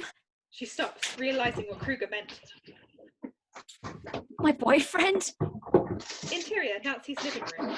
Nancy barrels down the stairs and across the darkened living room to the front door. It takes her a moment of tugging and fumbling to realize the deadbolt is locked from inside, and there's no key in it now. She races to a porch window and throws it open, shaking and banging on the bars like a madwoman. But there's no getting through. She staggers back, stymied and furious. Then somebody moves behind her in the dark. Interior, Nancy's living room. Night. Nancy barrels down the stairs and across the darkened living room to the front door. It takes her a moment of tugging and fumbling to realize the deadbolt is locked from inside, and there's no key in it now. She races to a porch window and throws it open, shaking and banging on the bars like a madwoman. but there's no getting through. She staggers back, stymied and furious. Then somebody moves behind her in the dark. Lock. Nancy jumps around in shock. Her mother has posted herself on the couch with her bottle.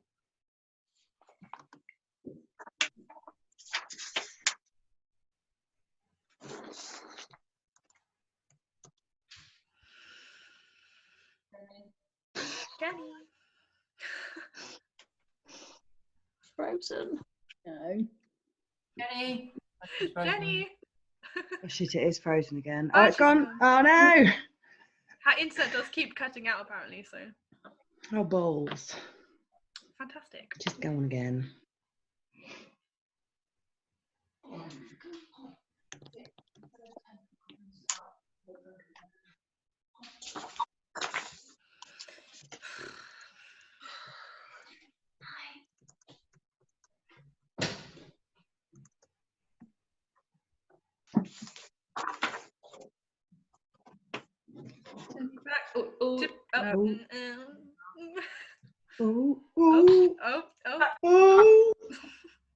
Yep, back.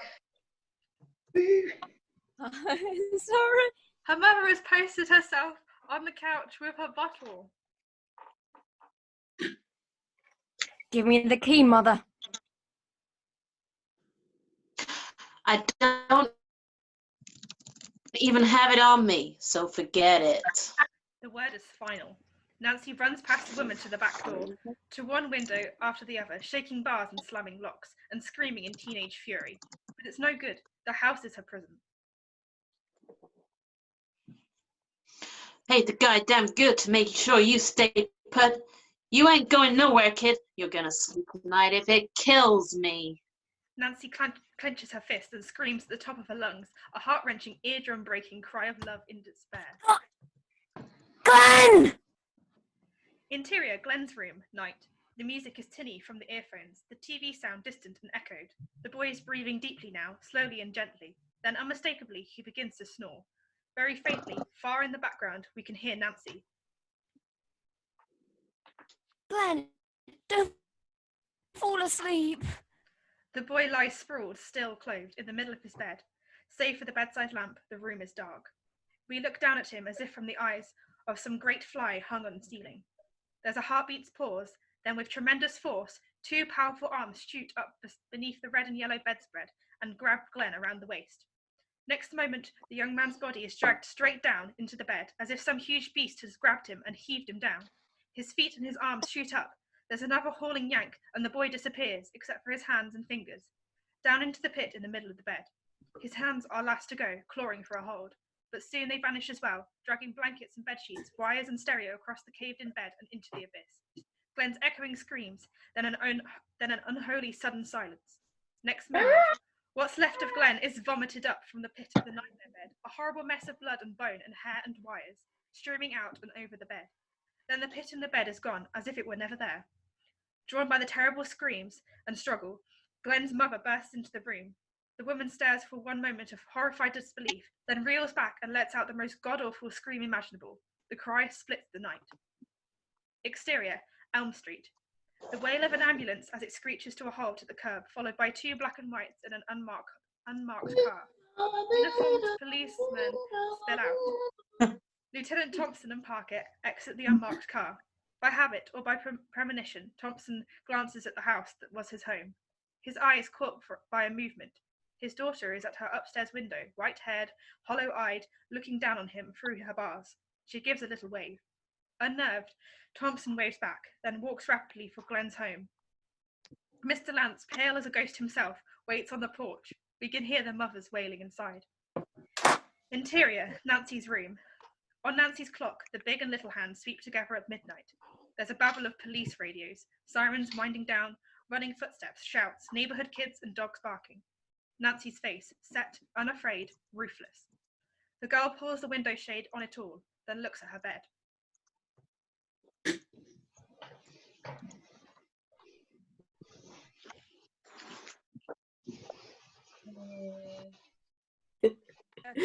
Ugly Krueger, you bastard. We play in your court. Interior, Glen's living room / Nancy's kitchen, intercut. Lieutenant Thompson is halfway across the living room when he stops. Something dark and red is welling from a crack in the ceiling. One of his men is rigging a bucket beneath to catch the leaking. The telephone rings and Parker picks it up.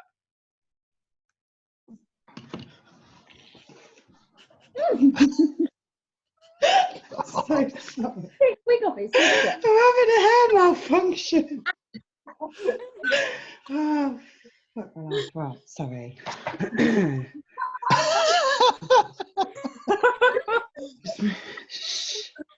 Right. Lieutenant, it's your daughter. Says it's urgent. Thompson turns away from the dripping. Tell her I'm not here. Tell her. Phone again. Shit, sorry. She just saw you, sir. Thompson nods, crosses, and picks up the telephone. Hello, Nancy. Hi, Daddy. I know what happened. And you know more than I do. I haven't even been upstairs. You know he's dead, though, right? Thompson debates, then admits it. Yeah, apparently he's dead. How the hell do you know? A tear courses down Nancy's cheek, but her voice remains firm. I've got a proposition for you. Listen very carefully, please. Nan, Please, I'm gonna go get the guy who did this and bring him to you. I just need you to be right there to arrest him, okay?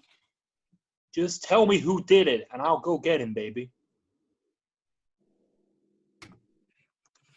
Fred Krueger did it, Daddy. And only I can get him. It's my nightmare he comes to. The detective flinches at the name. Where'd you hear about Krueger? Nancy presses, very firm, very rational. I want you to come here and break the door down exactly 20 minutes from now. Can you do that? Sure, but... That'll be exactly midnight, time for me to fall asleep and find him. Sure, honey. You just do that. Get yourself some sleep. That's what I've been saying all along.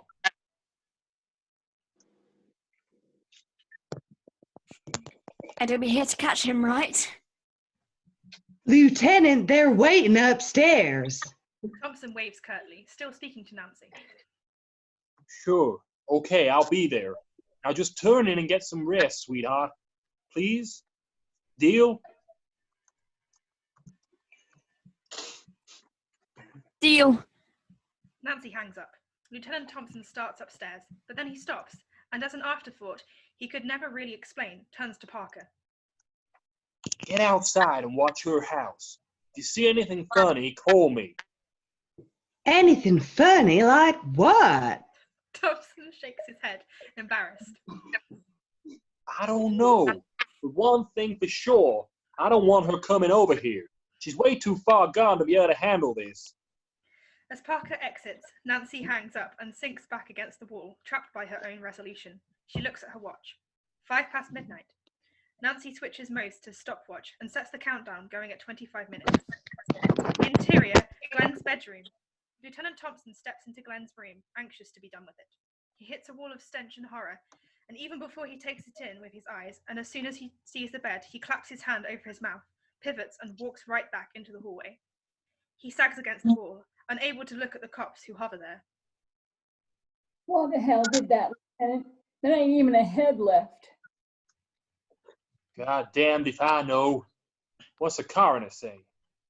He's in the John puking since he saw it. Interior, cellar. Nancy pulls tools and hardware out with grim resolution.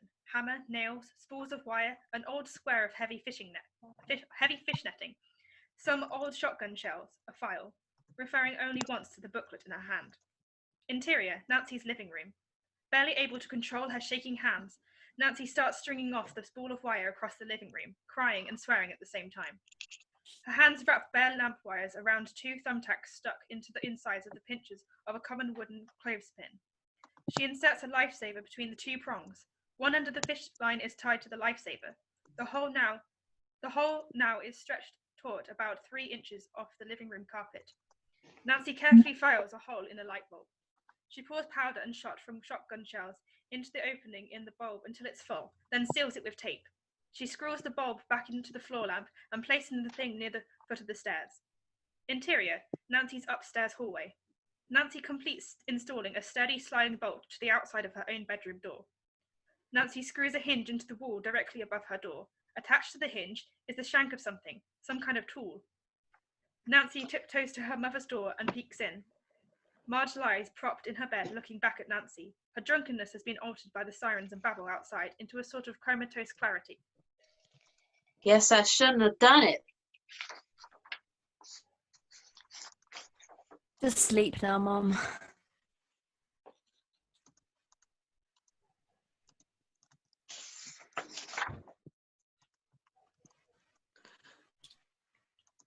Just sleep now, Mum.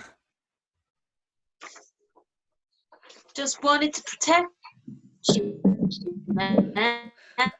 Marge slides over on her side. Nancy smooths her hair. Just wanted to protect you. Marge slides over on her side. Nancy smooths her hair, covers her as she would a child, then exits the room.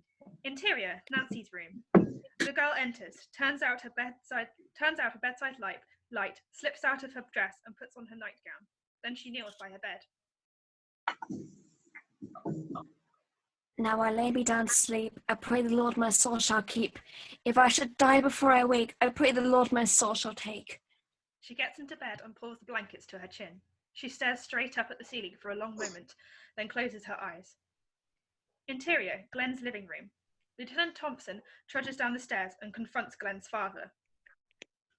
I know it's hard to think at a time like this, Walter, but can you think of anyone who could have done such a thing? The father stares away, his voice low and dull. He done it. Thompson looks at the man, baffled. Who did it? Krueger. Krueger? The father gives him the strangest look. Had to have done it. No one else would in there. How'd you know that? 'Cause I thought Glen was gonna sneak out to see your lunatic daughter, that's why. So I locked him in his room. Sorry. Anyways, the door was still locked when we heard the screams. He blinks. Maybe God's punishing us all. Your head and your mustache. This is a killer. This is a killer, fucking flesh and blood killer we're talking about. Like Rod Lane? A voice calls down from upstairs.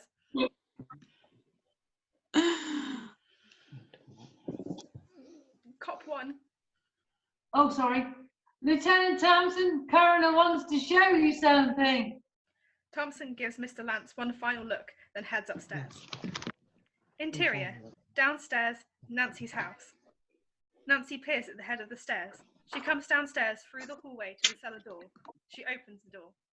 Nancy appears at the top of the cellar stairs, hesitates, then comes down. Nancy approaches the center of the room, stops, then turns her eyes. We hear the distant sound of the boiler room now, faint but unmistakable. Nancy moves into the cellar's side wall, where another new doorway is revealed. Nancy opens the door and looks down. Firelight is on Nancy's face now, and the sound of the boiler room is very clear. Nancy goes through the door. Interior, boiler room. Nancy descends like Orpheus into hell, but without weapons save her wits. She descends a steel stair to the lowest level, then hears the sound of the knives from down another shaft. She sees there's an even deeper place down there. She starts down. Again, and then again, Nancy descends, each ladder narrower or more twisting, each level deeper, wetter, darker, more airless. Soon she's gasping for air, but still she pushes herself on. She doesn't stop until she breaks out at last at the very bottom of the place, a wet, firelit sump deep in the bowels of the place. For the first time, we see the vast maw of the empty boiler behind her. She stares at it. It's seething with some dark wind that soughs and whines like a huge dying dog. Nancy crosses to it, touching the pile of old, coal-dusted dirt at its base. It looks almost like an old grave. She turns suddenly, listening. Then, hearing nothing, she looks down. She picks up Glen's earphones. She suddenly drops them, staring at her fingers. They're dripping blood. There's another beep. The countdown on her watch is a blur of black digits, counting down to 0. They've just crossed the 10-minute warning. She speaks into the night. Come out and show yourself, you bastard.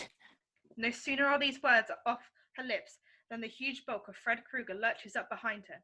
The man is even more hideous, hatless, his bald head and tormented face veiled in skeins of ruined flesh, his ragged teeth bared of the great spider of razor blades flashing from his fingertips.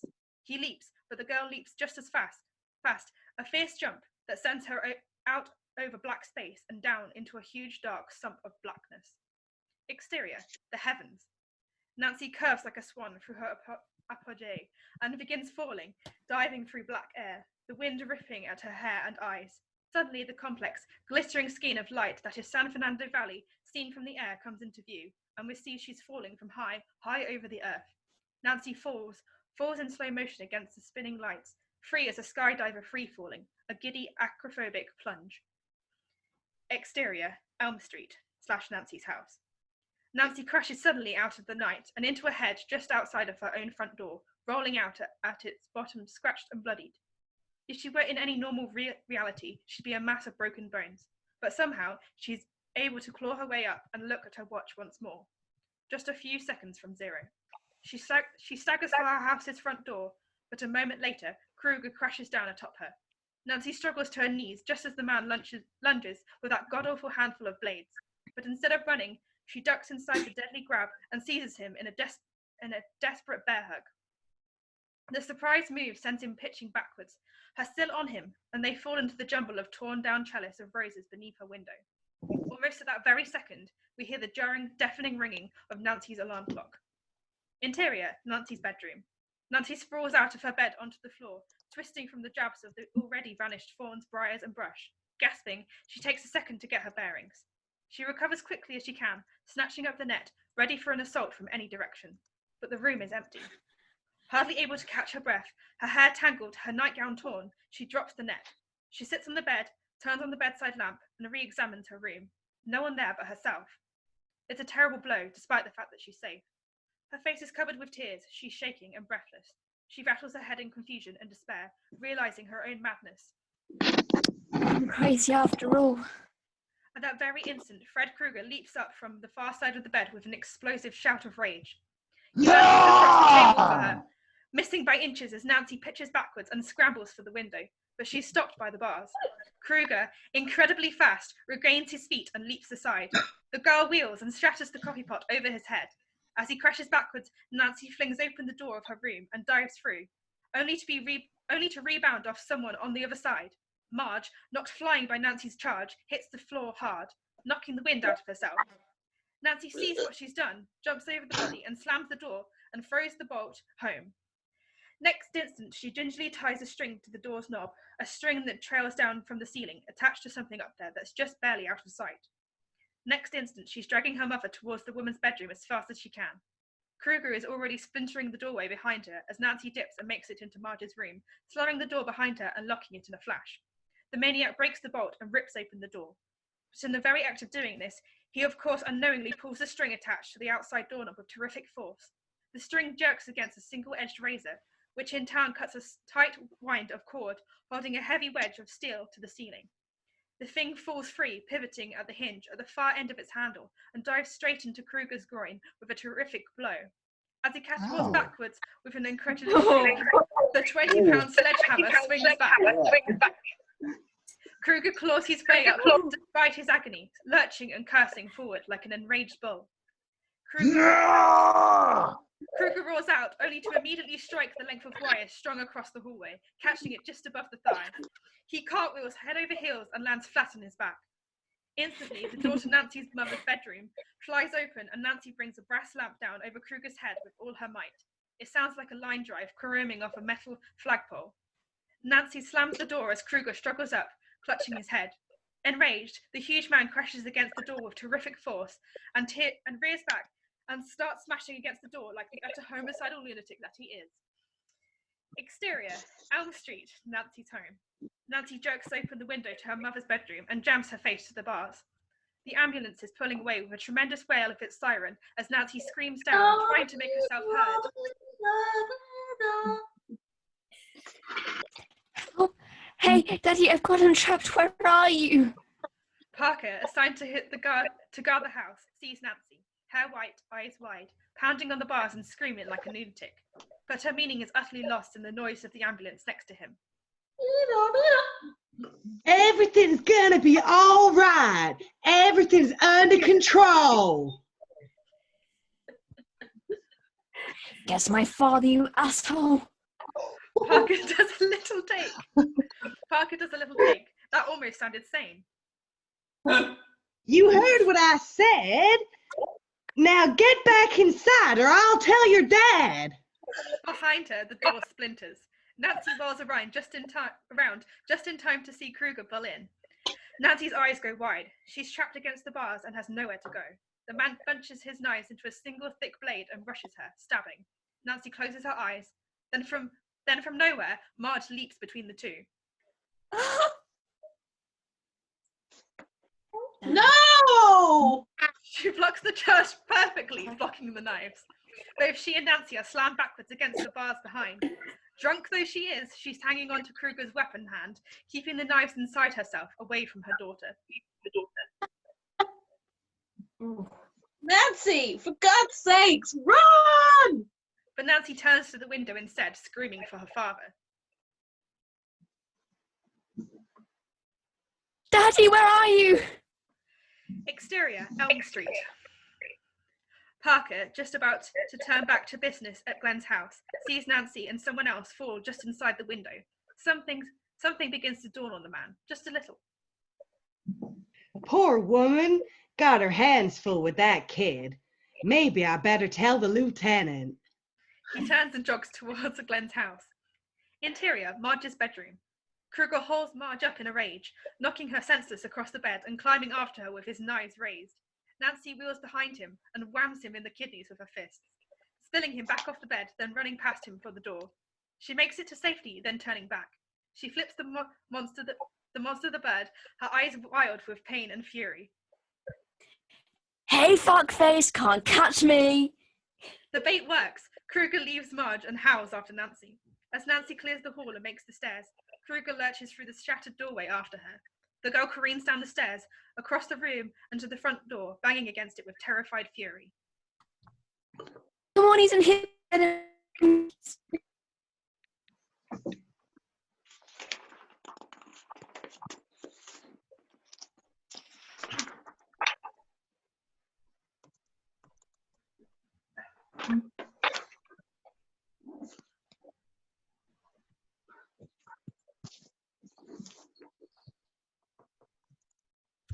Behind her, the huge man is thumping down the stairs, knocking things over, scraping his long steel fingernails along the wall with a horrible sound. Nancy flings a heavy ashtray through the porch window and screams through the bars. Help, Daddy! Krueger, bloody and spewing threats, staggers for her. Nancy dives behind the couch. Krueger's feet hit another wire. The lifesaver jerks out, the clothespin snapping together, completing the circuit with a crackling spark. An explosion rips out of the front of the floor lamp next to Krueger and knocks him sprawling across the room. Nancy peeks out from behind the couch. The man lies in a smoking heap. Nancy runs to the windows and screams out again.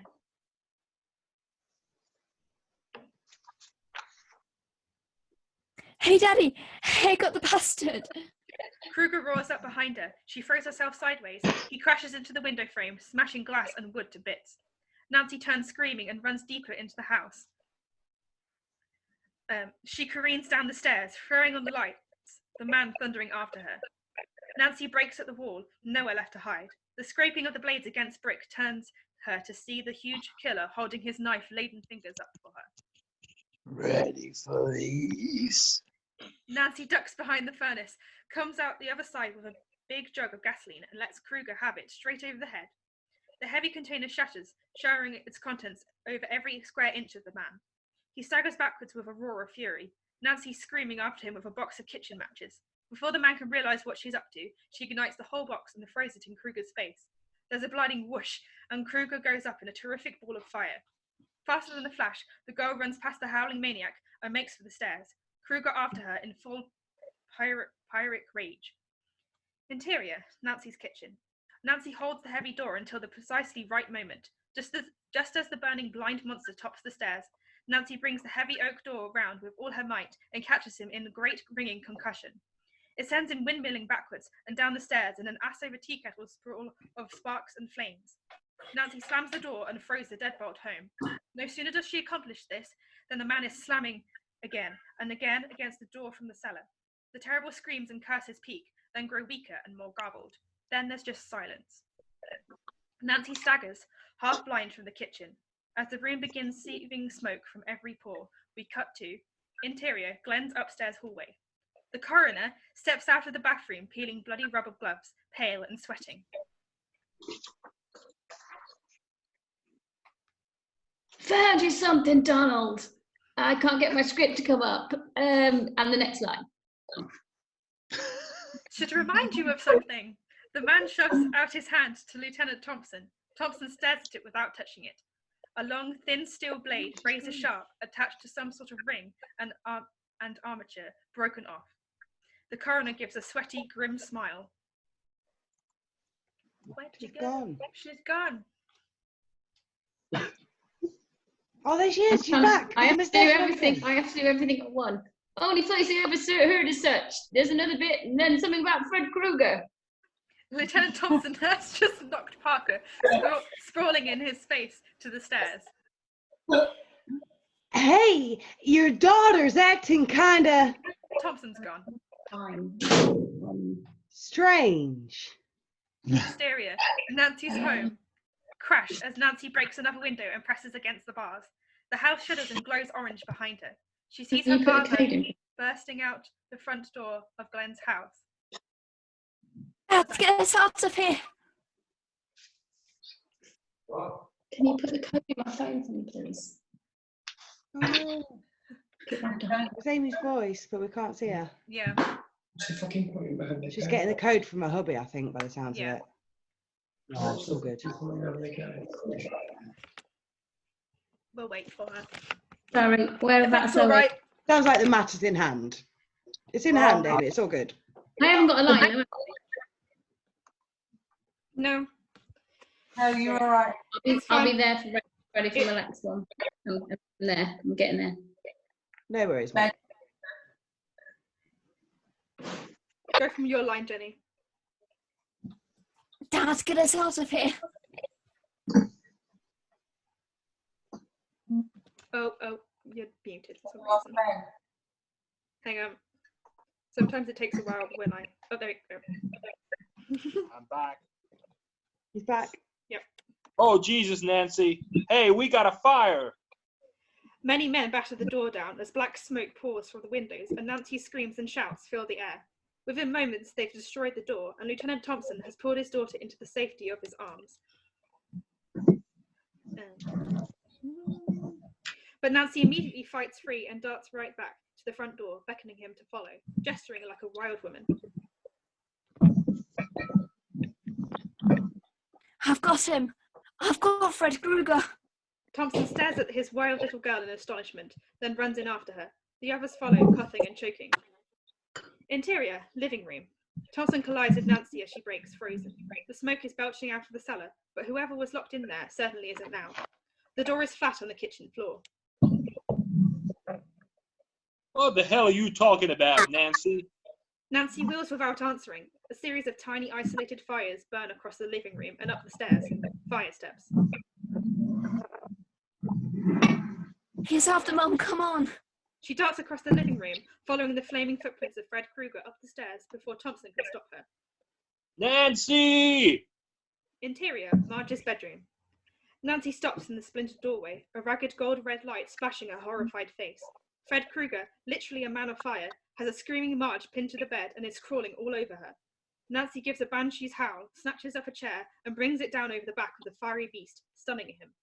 By the time Lieutenant Thompson races into the room, Nancy's seized, a heavy blanket has thrown over both of them, fighting the flames. The father joins his daughter without a second thought, heaving another blanket over the bed and smothering the last of the flames. He's under there, watch it. Thompson pushes the girl back, yanks out his .38 and pulls off the first cover. No movement. He pulls back a second one, ready to fire. but the only thing he sees is the blackened half-skeleton of his ex-wife, smoking and seething and sinking into the fluid-like mattress, sinking right down for it as if she was sinking into a lake. A blackened, gnarled hand goes last, then the bed solidifies over the place she's disappeared. And it's as if no one was ever there. Nancy turns and looks at Lieutenant Thompson, her face white as her ghostly hair. Thompson shoves his .38 back in his holster and finds a cigarette, his hands shaking so badly he can barely manage. Now, do you believe me? Parker barges in. The room is filled with smoke. The bed is stripped, but other than that, the place seems normal. You find him, sir? Lieutenant Thompson just walks by him. Parker chases after. Sir, here, let me light that for you, Lieutenant. What happened? Nancy is alone in the room. She turns and looks at the bed. The bed has changed colour. It's now an ash-darkened red and yellow. The surface of the red and yellow bed gets a lump in its centre that keeps raising until it's a hump that's a head and shoulders, still raising until it looms over Nancy. Then Fred Krueger's entire shape sweeps into the yellow and red mass, and the garish head, smoking and seething, pops through. Krueger, a burned, sizzling black hump of a killer, clumps onto the floor between Nancy and the door. Nancy falls absolutely still, and her face goes through a strange, almost sublime transformation.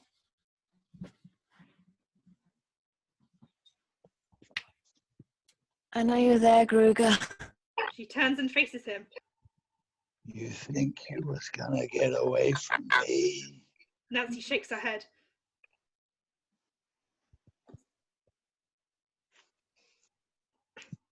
I know you too well, Freddy.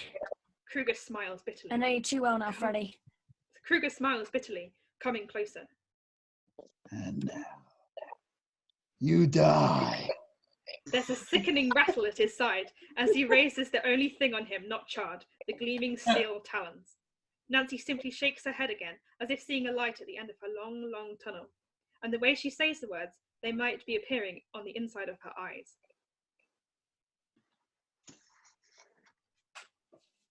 It's too late, Krueger. I know the secret now. This is just a dream too. You're not alive. The whole thing is a dream. So fuck off. I want my mothers and friends again. Krueger grins insanely, confused and amused at the same time. You what? I take back every energy I ever gave you. You're nothing. You're shit. And then she turns her back on him. Krueger bunches his fingers, producing a single ragged bundle of razor talons, and raises his hand over the back of her head and neck. Nancy closes her eyes and steps to the door. She touches the doorknob. Krueger's knife fingers are poised. Krueger stabs down right through Nancy as if she were an optical illusion, losing his balance and falling down, down, down, and he's gone. Cut to exterior Elm Street, day. Nancy jerks open her front door and blinks in the bright, diffused light. We hear birds, children playing, early morning sounds.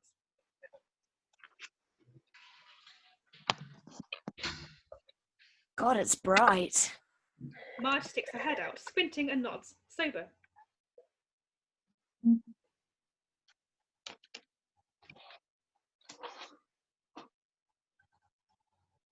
Marge. Kate.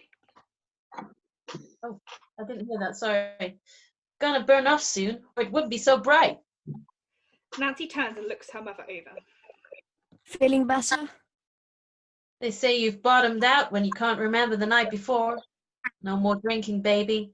Suddenly, I just don't feel like it anymore. She touches Nancy. Didn't keep you up last night, did I? You look a little peaked. Nancy smiles.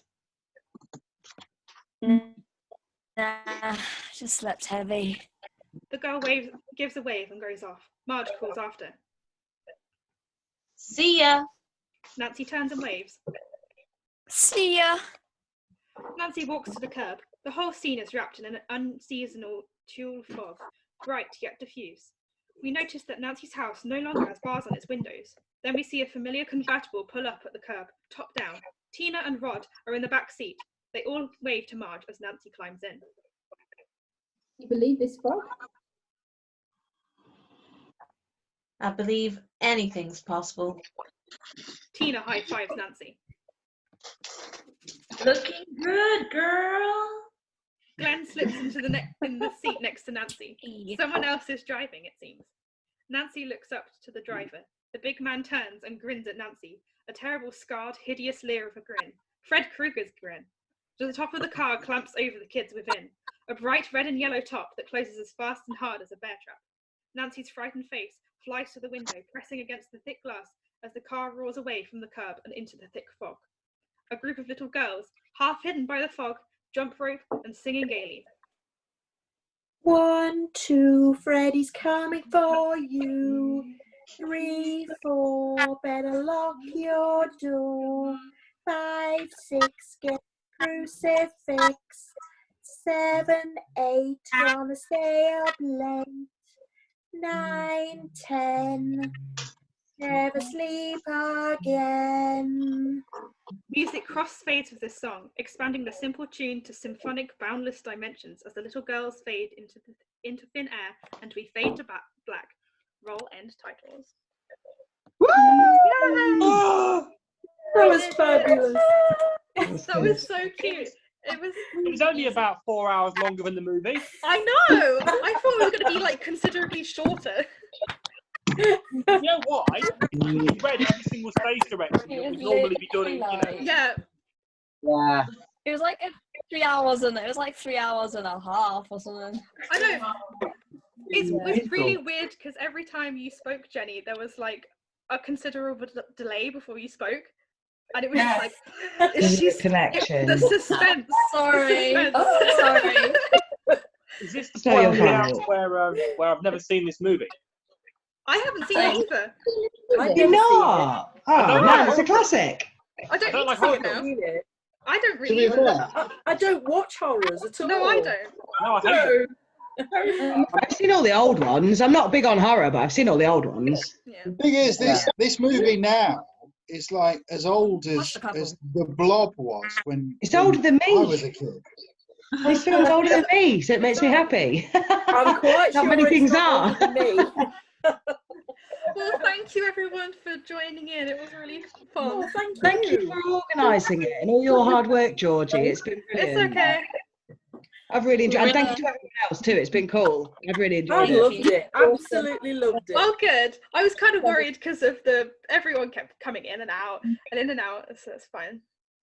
Can we do a comedy next time?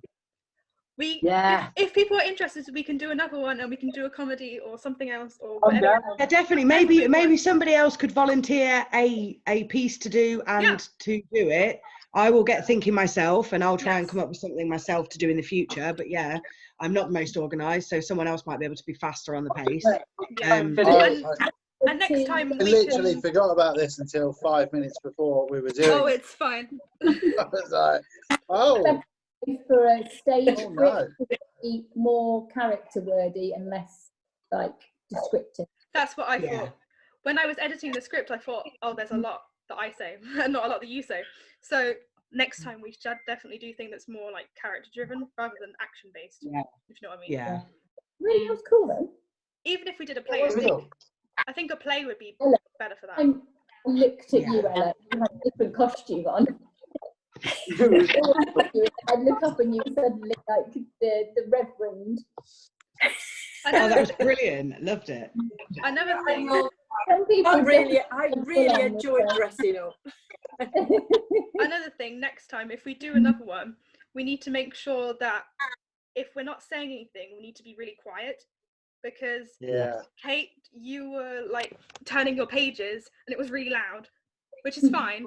We didn't think about that, but yeah, it was quite rustly. And Andy, you were typing at some point, which wasn't so bad, but it did kind of, it kind of distracted. So it was really loud. I could see you doing Andy something doing that all the time. Director. Yeah. And I think Yeah, I some think people's. But I really went to my bed. Yeah, I'm tired. I didn't think this was going to go on so long. I'm so sorry. No. You may leave if you want. Night, Amy. Bye. Thank you. Good night. Night, everybody. Sleep well after this horror bedtime story. Oh, it's It's lovely to see Don't have you. nightmares. I've loved it. I've No loved it nightmares. anyway. Take I care. might have everybody. nightmares about your tash. Oh my gosh, that was the highlight. Where is it? That's my favourite thing. I don't know what you're talking about. Oh my God, it's terrible. Sorry, guys. Sorry. Right. I don't even know what that was. Right. So good. I'm going to go now and think about what I've done. Bye, everybody. Bye. Bye. Lovely to Well see done, you. Georgie, thank you. Bye. Thank you. Lovely to see Bye. everybody. Bye, Mandy. Bye.